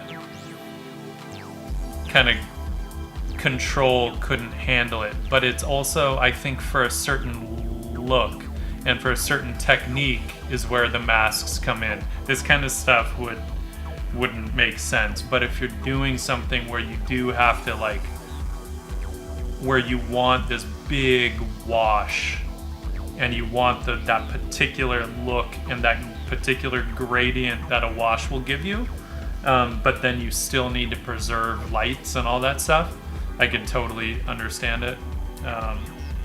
for me, I'm like, if I really need my lights to be that hot, I'm just gonna use white gouache because I'm not a watercolor purist. So I'm just like, whatever, that's what gouache is for. And hey, if it's good enough for Joseph's Buckvitch, it's good enough for me. And he has been known to use white gouache for his highlights occasionally when he needs to bring them back. You know, he doesn't mind. So I don't mind.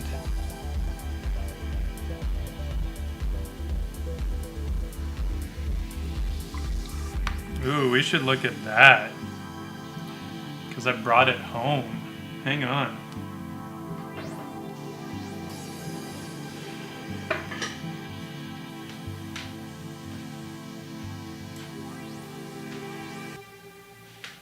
So, I had bought, and I have no idea how this is going to work exactly, but we'll make it work. A few years ago, I had actually bought a watercolor painting from Joseph Buckvitch. So this is an original of his, and it is fucking phenomenal. I mean, come on. Dude, this guy, what the hell? So, yeah. This guy, man. Absolutely love it. Look at those marks. Look at those marks.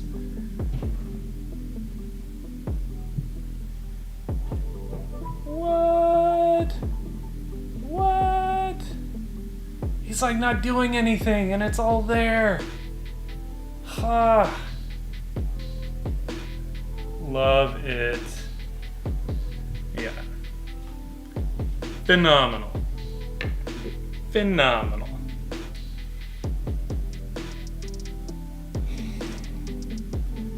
Yeah. So, anyway. Now back to my little piece of shit.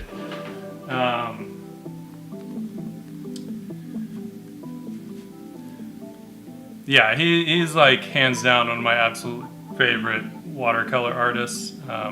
He actually makes me want to go out and paint cityscapes, which I don't enjoy doing, but I would like to. Hello, Katarina. Welcome. Welcome. So yeah, anyone who's wondering, I will put his name here in the chat. Joseph Buckvitch. He is Polish by way of Australia. And he's amazing. Of course, according to him, watercolor pretty much just paints itself, so whatever. No, I'm kidding, Katarina. I'm happy with where this is going and for what it is. You know, it's a little sketch, a chance to unwind.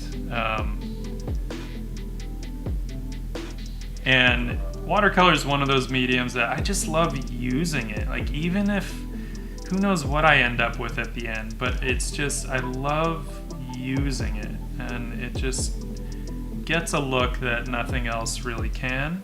I mean, I love oils too. Kind of for the same reason, right? Because it gets a look that watercolor can't get. Now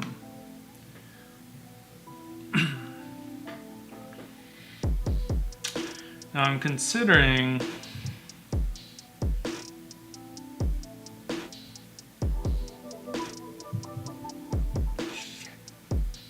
well, okay, so first just I want to bring some of the lines back in. Just because, but I might go with a colored line.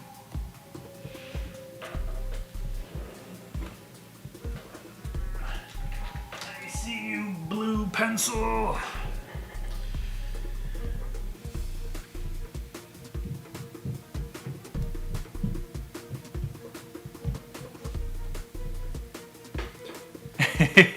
Zbukfitch doesn't spit on his paintings.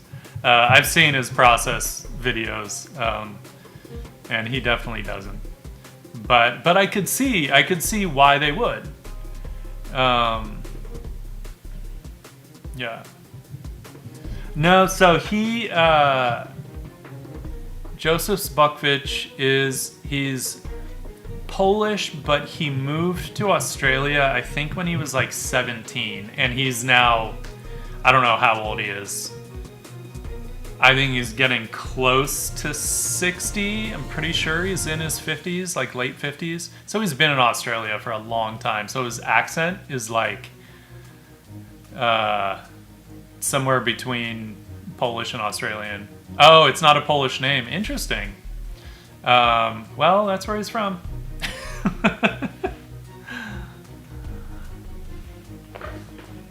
Yeah, I don't know what his ancestry is, but I'm pretty sure his parents were born and raised in Poland.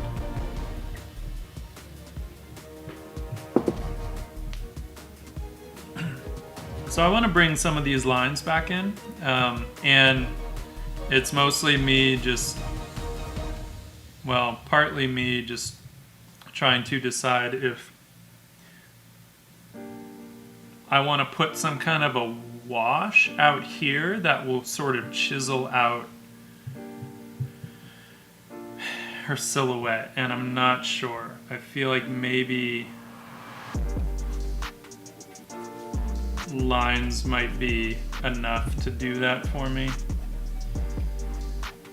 It's just tough because the wash is not something I can take back. I can't change that shit. If I do it, it's there, and that's it. And I don't want to do this everywhere, right? Like, we want some of those, like, nice watercolor edges. A little bit of lost and found in places.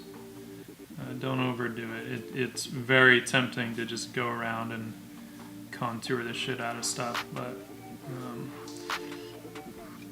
I just want to do it where I feel like it could use a little bit of reinforcement.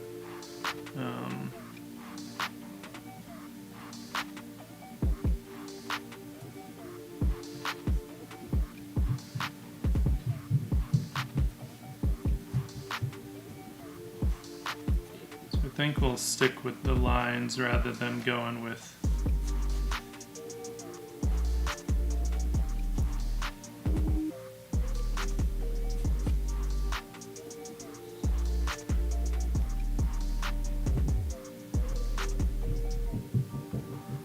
Oh, is he from Croatia? Interesting.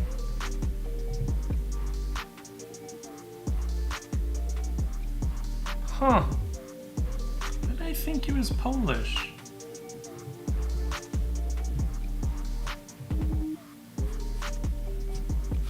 Croatia. Well, he's pretty much got an Australian accent now. Regardless of where he's from. But it is kind of like a mixed accent. It's like not quite Australian, but there's definitely a bit of Australianness. Yeah, no, I figured as soon as you said that it wasn't a Polish name, that you knew what you were talking about.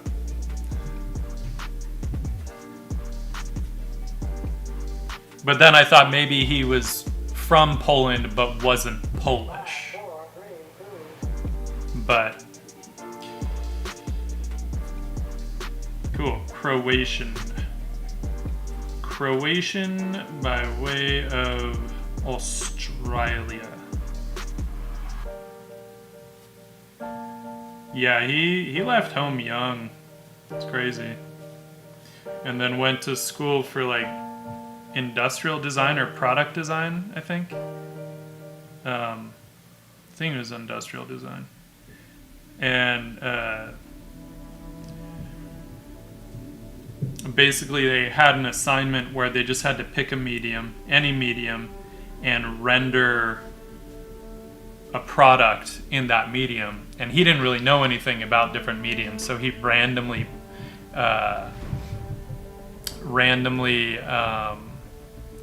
chose watercolor, and he just instantly fell in love with it. And I can see why. Just something about it. It's always interesting to me, some of these people that just happen to pick up a medium and it just works. Something about their 1952. So how old is he? Damn. 56. Wow, he's like almost 70. Cool.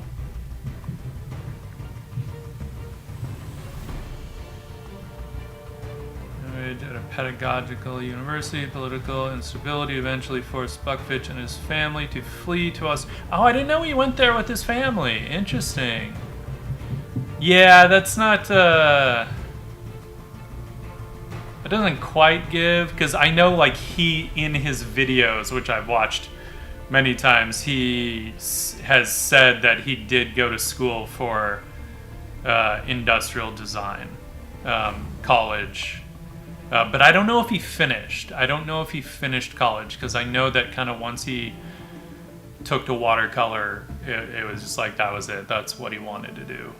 But you can see the industrial design training in the way that he paints cityscapes. You know, his understanding of form in that regard, right, is so good. And the way that he simplifies these things just first into just boxes, right? Buildings that look gorgeous, but he's like, no, don't get distracted by all the decoration on them. It's a shoebox. That's first what you have to get down. And then all the other stuff is just window dressing. I'm like, oh, is that all?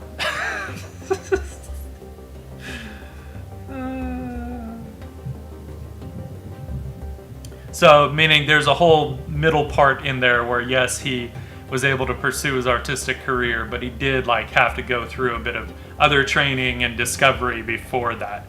But he started pursuing it very quickly, and then just never looked back, never had to. Like, he's been doing it professionally, paying the bills with his watercolors ever since. And, I mean, why not? They're amazing, right? And I was fortunate enough to pick that one up for relatively cheap. Now his paintings are more expensive because he got discovered in the Chinese market. And I mean, you know, watercolor came from China, so yeah, they started buying up his stuff. He's been going out there doing workshops and stuff, like teaching them. But yeah, as a result, his prices are higher now than when I picked up that painting. Sorry, so now I'm seeing some lights here that I feel need to get a little bit lighter. But of course, all my paint has dried, so I have to get more.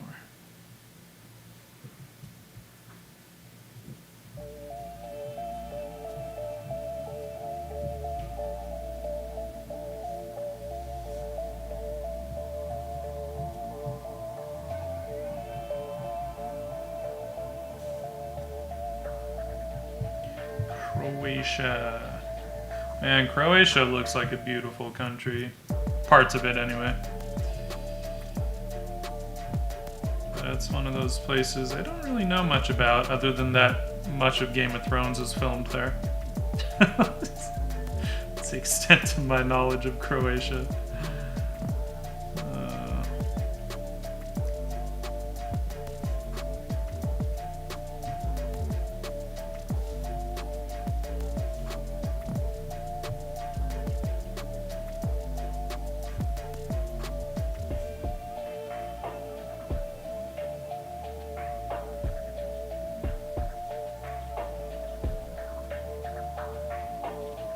But yeah, anyone that's interested in watercolor, I would recommend checking out Buckfish's videos. You can. They used to only be available on DVD, but now they have streaming options. I don't remember the site that they're on, but it's easy enough to Google and find out. Really, what's great is that he does a lot of the stuff in real time, because watercolor can potentially be so fast, and he's so good with it that, I mean, he'll get a beautiful piece done in like 20 minutes. No joke, like, I'm not even exaggerating. I mean, okay, maybe 30 minutes or something, but like, he'll do these little sketches, like little studies, right? So they'll be small, but they're gorgeous, and he does them so fast. I'm smudging it because I wanted a soft edge, and I wanted to kick down the opacity, and I was too lazy to clean the brush, get water, and do it that way. So it's just quicker to just smudge it with my finger. And because I'm not working with toxic paints right now, so I don't mind doing it. Problem is, when you get in the habit, and then you do happen to be working with some cadmiums, and then you forget, and you smudge it, you're like, shit, wash my hands, cancer, cancer.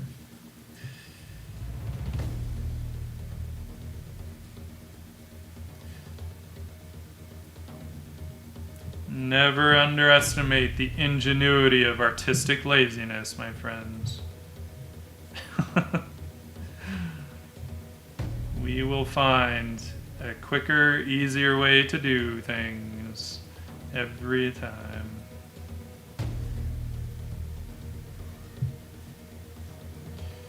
Alright. I don't really feel the need to do much more on this, to be honest. The only thing I could kind of think, but I don't know that it would work out, because I didn't really set it up that way, so I'm not going to bother with it.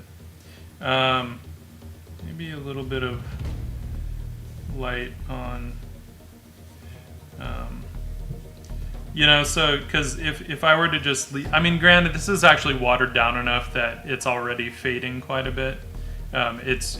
Just the smudging is just a quick and easy way to make sure that it fades and doesn't get too crazy. I just want to add a little bit of, like, if this is leather, you know, like, unless it's brand new, leather through just like weathering and oils in the skin and stuff will start to get aging and you know, different patterns and stuff like that. So I just wanted to maybe get a little bit of that in here, is my current thinking.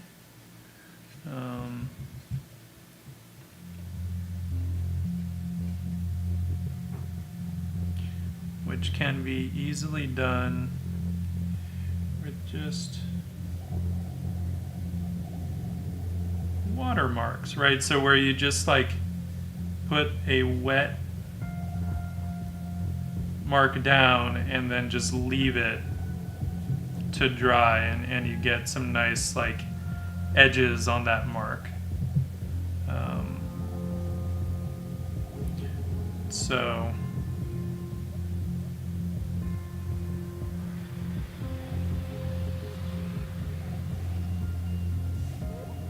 and you can see it right there, right? On that mark right there. See those darker edges, that kind of organic edge. So when I say watermarks, and you can see it right here, here. When I say watermarks, that's what I'm talking about. I love that look. And it's something that kind of, it's hard to mimic in any other medium. Watercolor and gouache, though, do it well. So if I want those marks, I just put down a wet mark, and I just leave it. I don't sit there and fuss with it. I keep wanting to do something more here, but I love the directness of this, so I'm gonna leave that. When you see stuff like that, just don't touch it. Don't fuck it up. Right? Just let it be.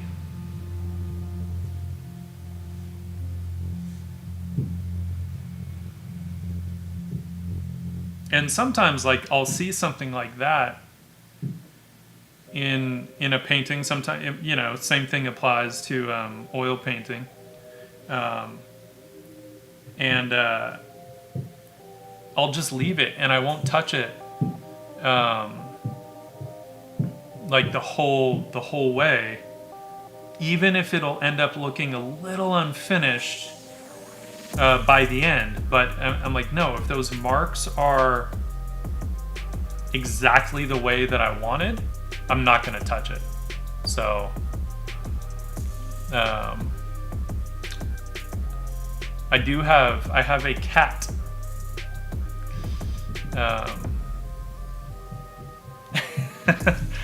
How the hell do you use color? Well, that's a whole other discussion. You just start throwing colors down. No, honestly, the best way to learn color is to start with a limited palette.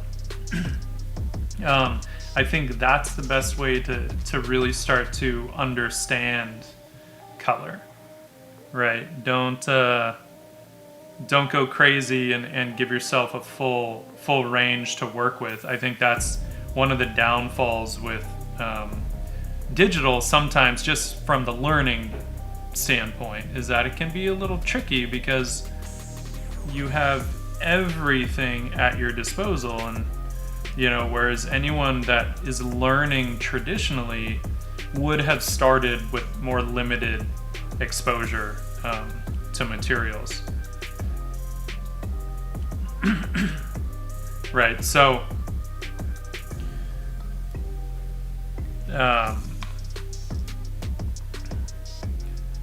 starting either with just the primaries, mostly hues, not so much. So, okay, one, are you going to learn color with actual paint?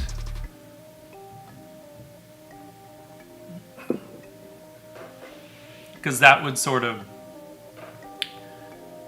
color the advice that I would give. If you're going to learn with actual paint, then I would just start with the primaries in white. You know, have white. If you're doing watercolor, use the white of the paper first. I think that's a good way to learn, to practice and all that. But then just use, you know, a red, blue, and a yellow. If you're gonna limit your colors digitally,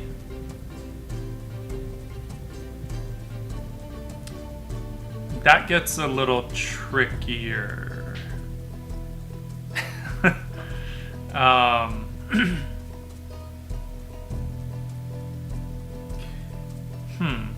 would you limit your colors digitally? I don't want to say with swatches, because that's not going to give you the range that you want. Though you could if you're going to do some kind of blending on the palette or on the canvas. But with digital, it's, I don't know, man. It's just throwing colors down in a way. And I would start with studies, personally. If you're trying to learn color digitally, I would start with studies, either I would do a combination of setting up some still lives and painting those digitally, as well as studying. I would study actual paintings, not digital paintings, but actual like oil paintings, because they were always working with a more limited palette, right? Using traditional paints. So that's what I would start with, those things, doing studies of master paintings, John Singer Sargent. Look at the Brandywine artists, because they were so good with limited palettes. Howard Pyle, Harvey Dunn, Dean Cornwell, N.C. Wyeth. But I would probably, for study purposes, look at Harvey Dunn and Howard Pyle, because they tended to do more limited palettes. Look at Sargent, because he was so good at controlling his palette. Look at Anders Zorn. I mean, Anders Zorn would use his weird ketchup and mustard palette, right? Which was just like yellow ochre.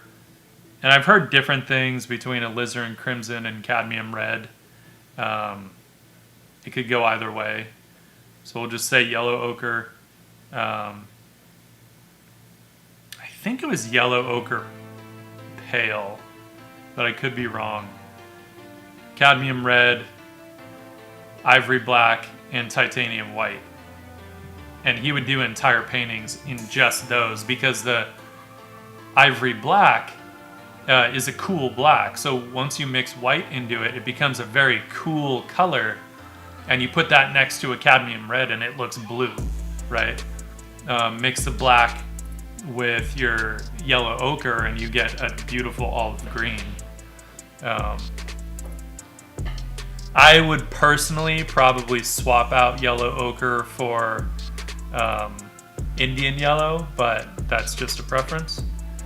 But he's literally painting with black, white, red, and yellow. That's why they call it like a ketchup and mustard palette. And he would do amazing stuff that looked full color. And it totally wasn't.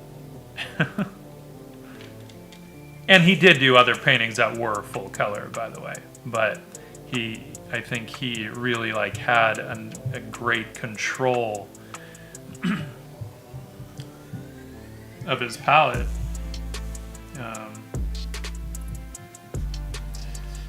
But also,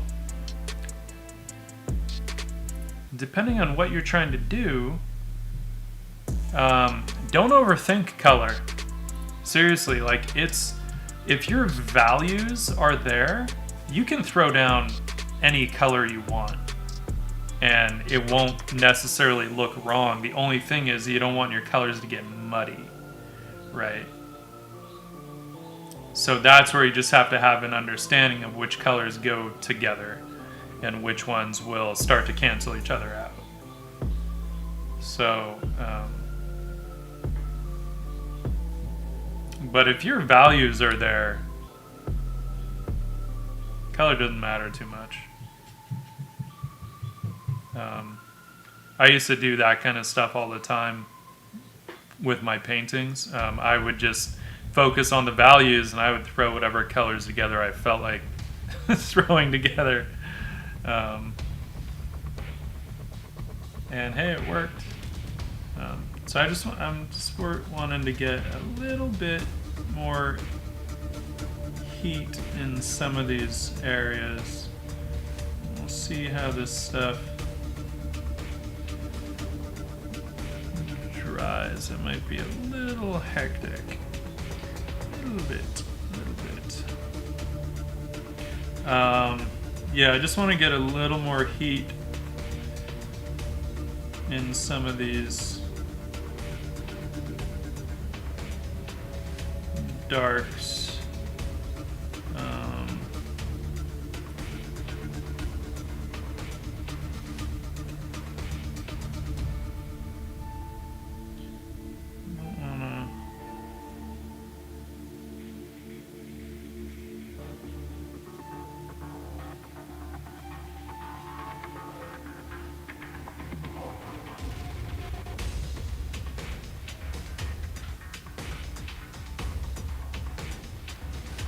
I like to punch up some of the heat in the midtones often. It just gets a little more illumination in the skin, I think. So I tend to play that stuff up. It's just personal preference. Nothing hard and fast about it. Weird. Alright, I'm gonna stop before I mess it up.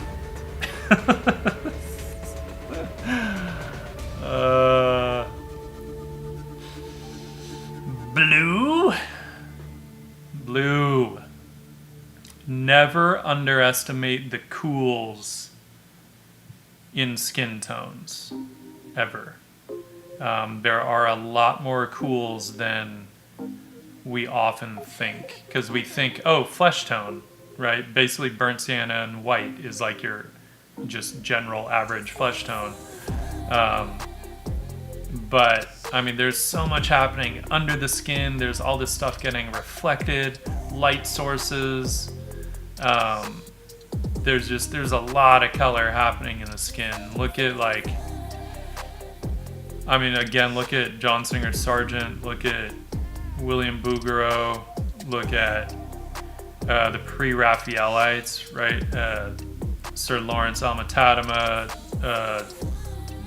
John William Waterhouse. They would get all kinds of cools in the skin. And it kind of doesn't look right without getting those cools in there. I like to play that up a bit. Just a personal preference, but they're in there. They are in there. I'm just exaggerating them because I like to do that. All right, we're gonna call this one done for what it is. I don't really know what else I would do to it at this point, to be honest. Okay. Little tiny, god damn it, every time, right? Every time I'm like, okay, done. Well, I gotta just shut my mouth until I'm absolutely sure. And this is just gonna be a very, very tiny little correction just to get this shape to overlap properly. Because one of the things I'm picky about is overlap. Overlap. Gotta have it.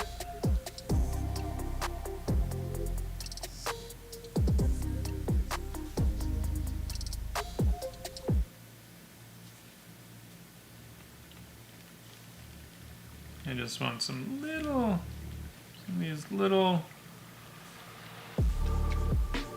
highlights in the valleys between the forms. I do it both digitally and traditionally. Alright. I've thought about putting some lights in the hair, but I don't feel the need to do that, so we're not going to do that. And as Joseph Zbukvich says, if you're not sure what else to do, it's done. Aw, Shane! What's up, man? I'm just wrapping up. Have I ever used acrylics? I have used acrylics. Although I'm fine doing a little bit of a chat right now, by the way. I have used acrylics. I'm not a huge fan of acrylic, personally. Ooh, look at that white balance shift. Kind of like that warmth. There, let's do that. Not a huge fan of acrylics because every time I use acrylics, I feel like I should either be using gouache or oils.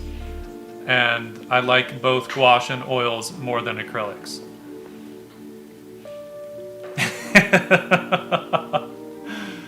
Yeah, it's more I just finished this. I'm not gonna start a new one because I wouldn't have time to do something, which is maybe only partly true. We could totally do a little sketch while we're chatting. Why not? Right? Let's. I'm just looking at the way that the watercolor is working on this little random blank postcard. And I don't hate it, and that's good to know.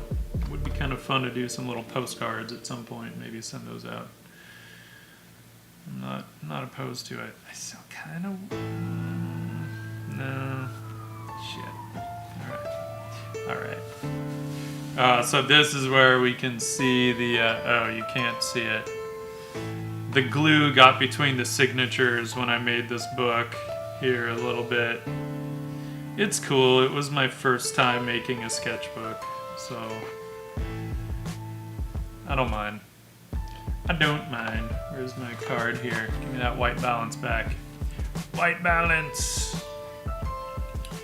Put this shit closed.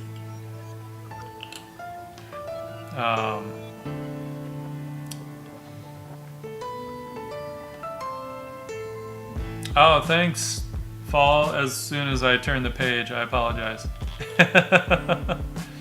No, I don't mind. Like, I thought I was going to be going till like 4 today anyway, so I don't mind going till 4. And we can just do a little doodle, because that's what sketchbooks are for. I'm okay with this.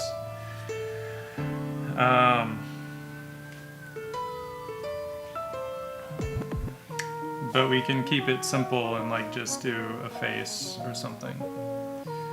And maybe we'll get a little closer on it. Right? Little closer, little closer.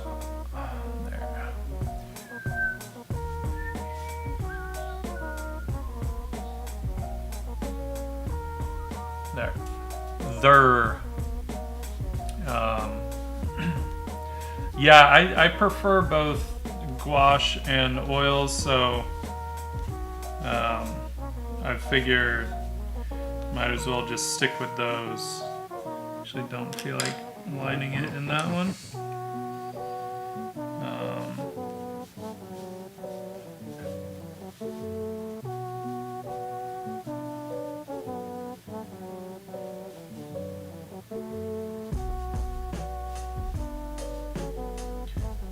There's just gonna be a random face, because why not?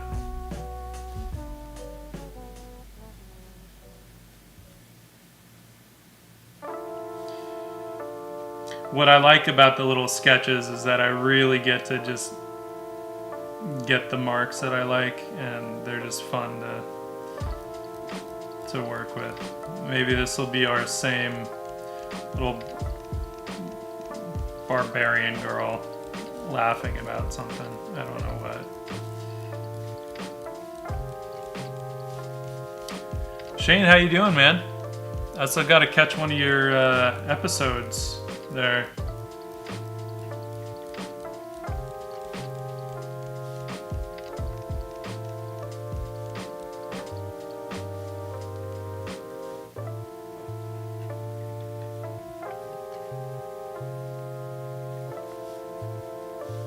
And thank you for the raid the other day. That was awesome. Super fun.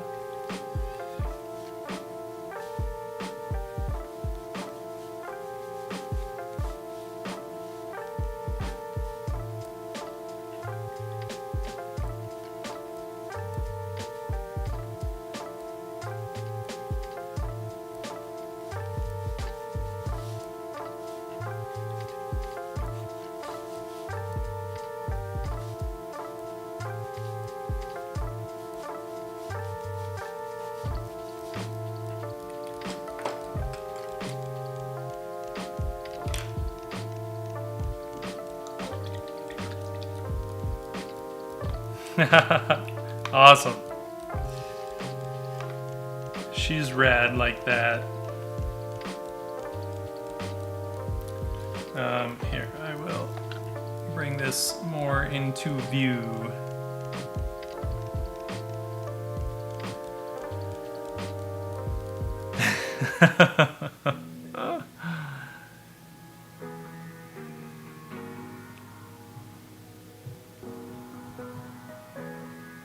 Yeah, I mean, I don't know.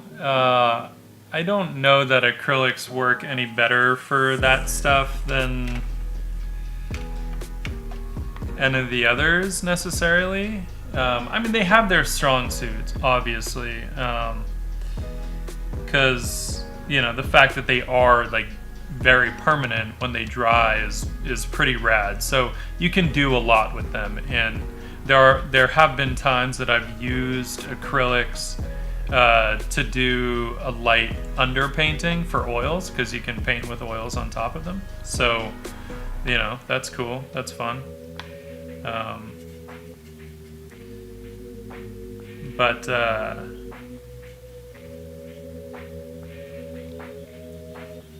otherwise, yeah, I'm not a huge fan. Not a huge fan of acrylics. I know I have some somewhere, but I don't know exactly where. So, oh well.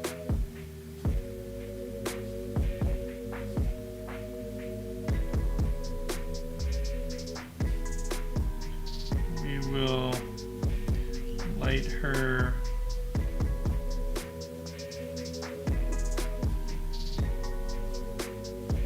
from the left, or the right, sorry. Shadow's going left this time.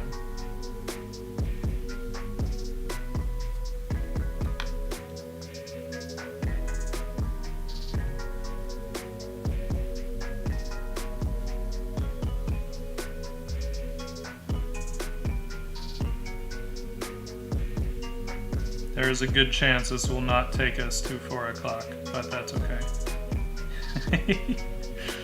The fun part with sketches is you just kind of have fun, do your thing. It's done when it's done. But they're a great way to play with color, you know, and not feel the pressure to like really do something finished and meaningful, and you know, like it's kind of what sketches are all about. Practice. But then sometimes your sketches get to the point where they're a little more than just practice, and that's cool too. My day's good. It's hot here, man. I'm in the LA area, and it's like 107 today, so it's hot. But we're still gonna barbecue. Can't stop the barbecue.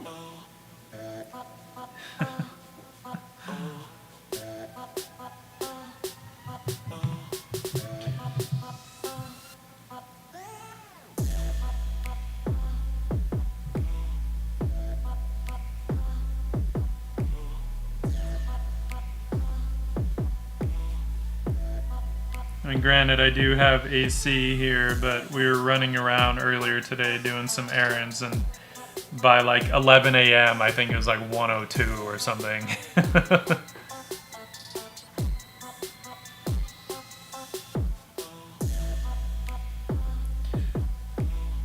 Oh, she's totally gonna have kind of an evil, laughing grin going on. So I don't mind that.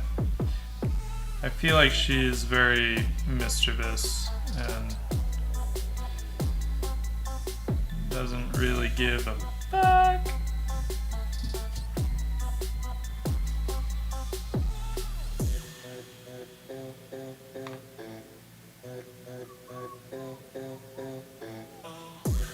And I'm pretty much just like using whatever colors I already have. It's another fun way to work. Get a little impressionistic with the colors. Nothing wrong with that.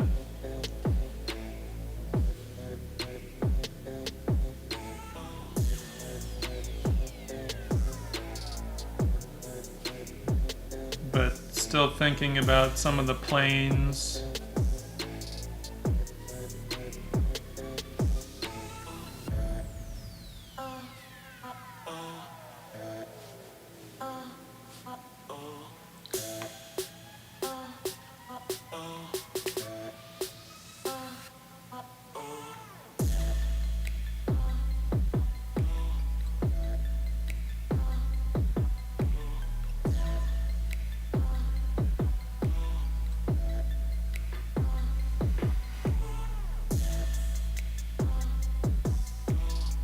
Oh yeah. No, it's 20 after 3 here right now, but I'm just planning on going till 4.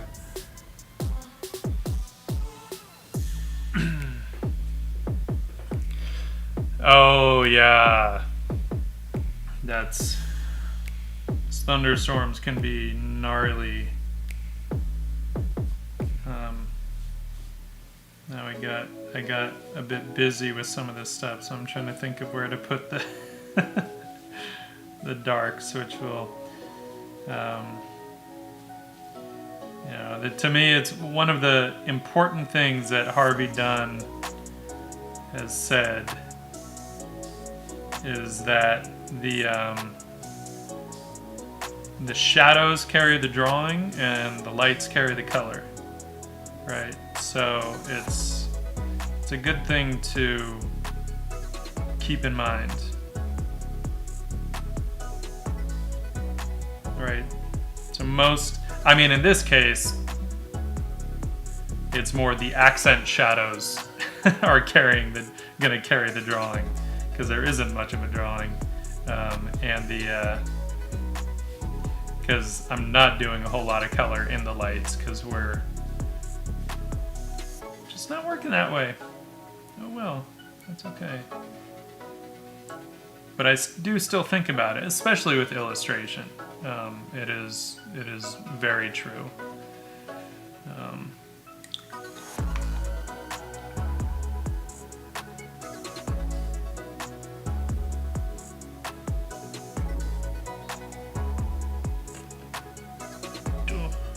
Way too much. Some of the colors they melt more from water than others, and burnt sienna seems to be one of those. Just wanted to get.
Because I can't not do red cheeks.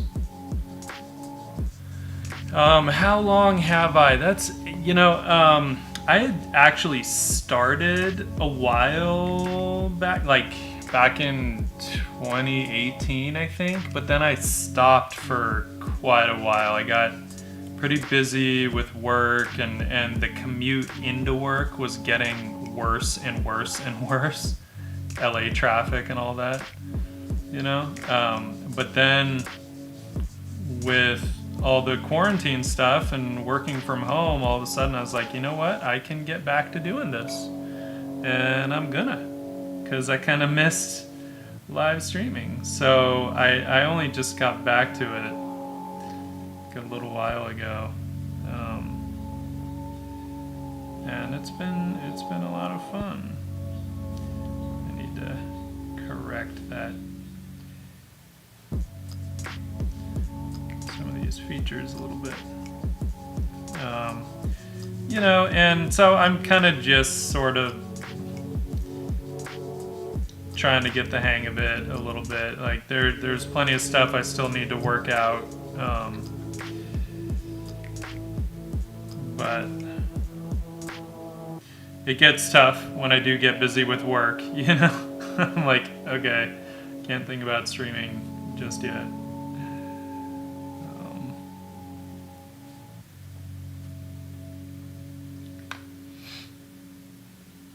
And work has been busy. So that's good. I can't complain. because, you know, work.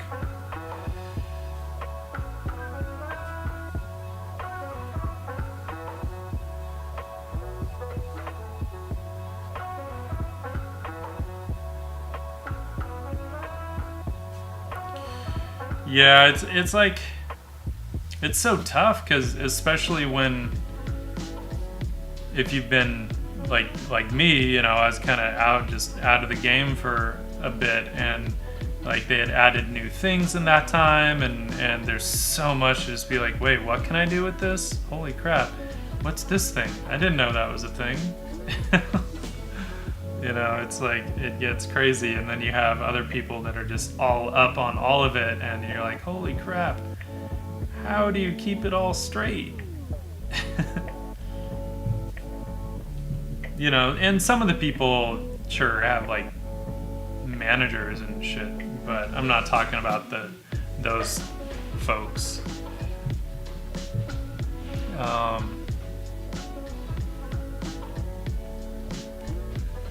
Yeah, just like the people that are still managing all of it themselves.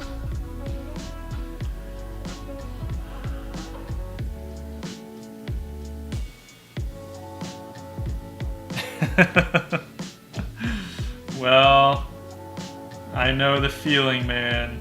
We're in the same boat. You know, the only thing, at least, I was like, you know what? I'm an artist. I can make my own little frame for the different sections, you know? Like, at least I can do that.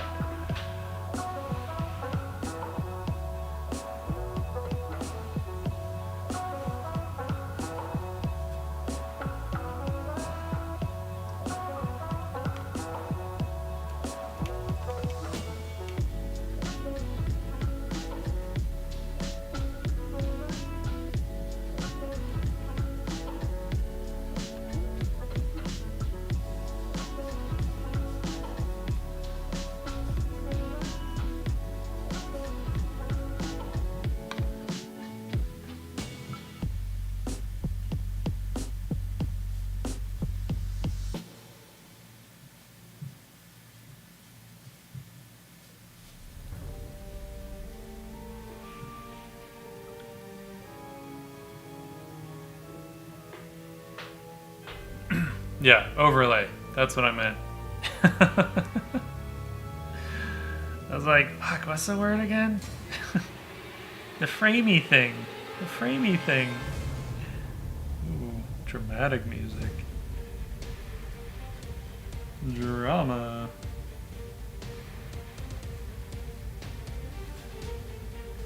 Cooling off these shadows a little bit, turning that form, getting the sense that sort of gives a feeling that maybe it's a, you know, there's a little more open kind of lighting happening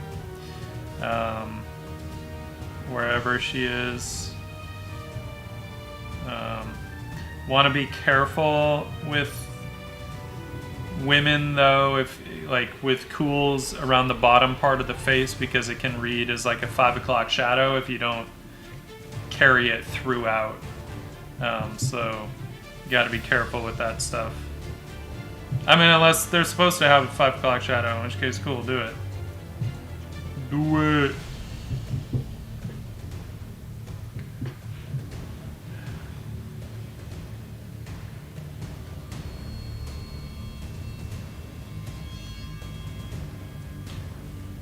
But the temperature shifts are also just a really great way to kind of change the direction of a plane, right? So even putting it here, it's a way to turn forms without necessarily having to go crazy with the value, right? Because I don't want to go crazy with the value. The downside of, like, if you start using value to constantly turn form, it can get very spotty in a way you don't want. I mean, I say that as I've done mostly just like all these weird little marks in the watercolor, but that's a different look. Do Do as I say, don't do as I do. Nah, I'm kidding. You do what you want.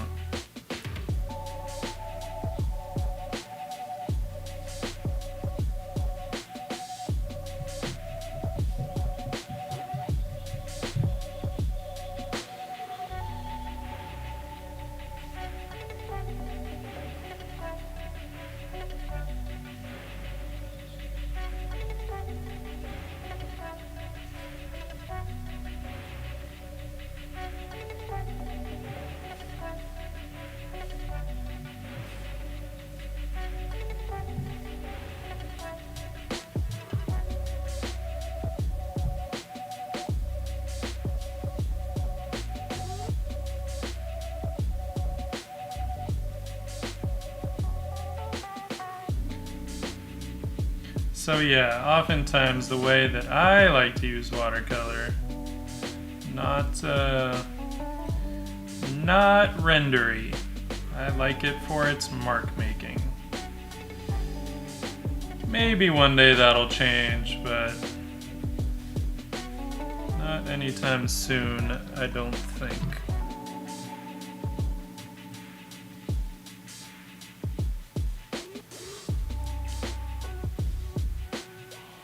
I don't know, with that directness, I love it. Love it. Can't help it.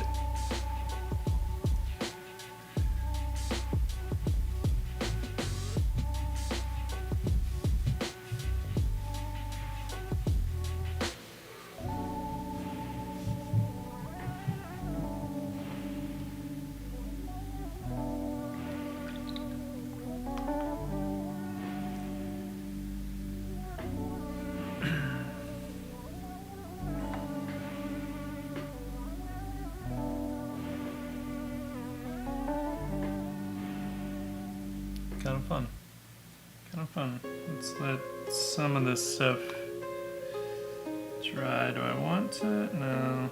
Do I? No.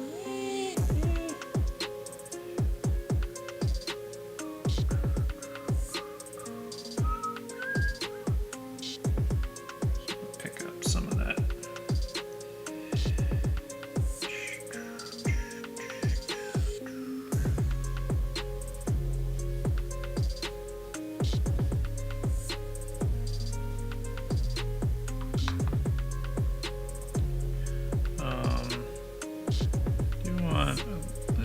Bit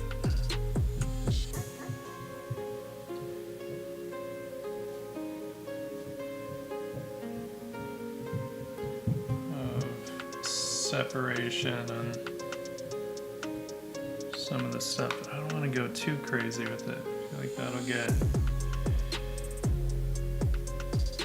Again, sometimes you need to be careful that if you do something that you don't completely shift the value structure that you set up, right?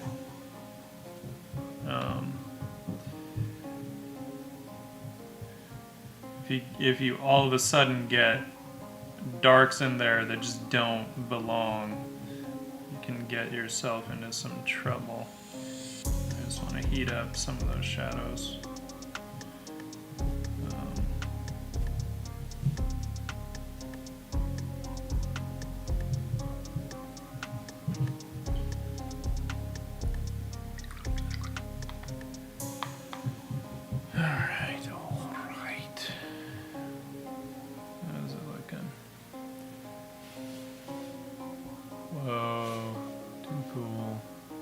It's tough. The camera definitely amps up the contrast a bit.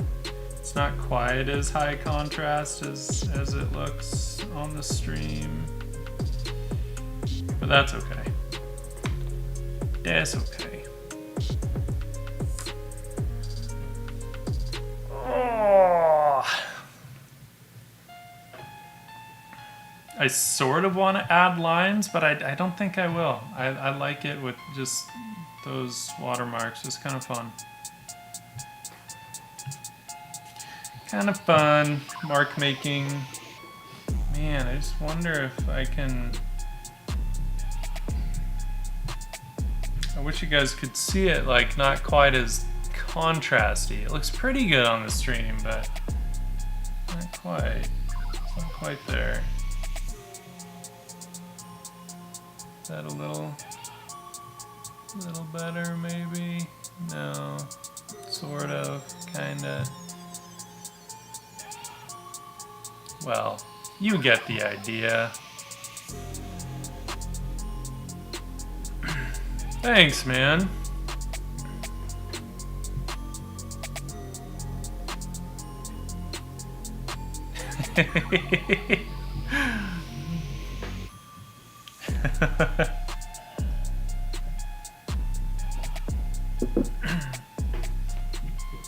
Yeah, I like it. I mean, I had the benefit of warming up with the previous piece, so it's like, then with this, I was a lot more comfortable just messing around. So sometimes I feel like, okay, I need to do, maybe I should do warm-ups before I actually stream. But I don't know, there's something I like also having the stream just be very, I don't know, real, I guess, accurate, like, because I know that I do get some younger artists and stuff that like to watch, and I don't want them to think that this stuff just happens magically, that it's just a quick random one-off and look at that, you know? Like, usually there's some warm-up time involved, and that's just part of the reality. So,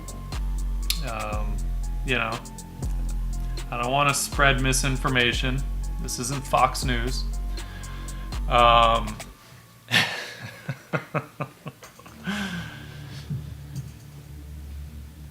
Anyway, I think I'm gonna call it. I'm pretty sure. I know she has the white kind of fur thing, and I don't really want to get that in. I feel like that could potentially just kind of mess it up, and I just like the value range that it has right now.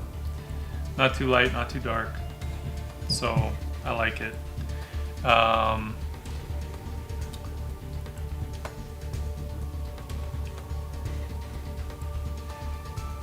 Thank you. Thank you. Yeah, I feel like with watercolor it is nice to kind of get some of those soft edges in there, you know, and those hard water edges. I really like those. You know, all this stuff here too. Like, I dig that.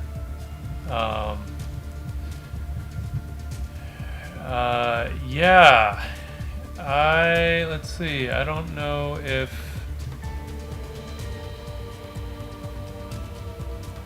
anyone I follow is on that we could raid. Does anyone have a raid suggestion? Any of you Twitchers? I know YouTubers, you don't get to be part of the raids. So you should watch on Twitch if you want to raid people. But anyone have any raid suggestions at all? Is there anyone on that we should raid? Joby Door is on. He's a legit dude. Steve Sketches is up. I don't know either of these guys. I wanna see Steve Sketches. What's he doing? Doing some like structural stuff. Whoops. Come back here. Who is the other one? Joby Door. Whoa, Joby's doing some crazy stuff. That looks kind of cool. We might raid that. Jay Hansen I don't know what the hell Jay Hansen is. Oh, he's playing some games. I was like, what is he working on? That's crazy. Is he playing games or does he just have a wild fucking overlay? Oh, that's fine. Digital is cool. No, so Jada, with Twitch, we can basically all go raid someone's channel. So we all jump over and just give them, you know, a little raid fun, and we can bounce out if we want to. Okay, I'm gonna check out Joby. Let's check out Joby Door. I like what I'm seeing here. So we're gonna raid him. YouTubers, we'll see you probably Monday. I just don't know. It might be another daytime thing because it is a holiday. I don't know.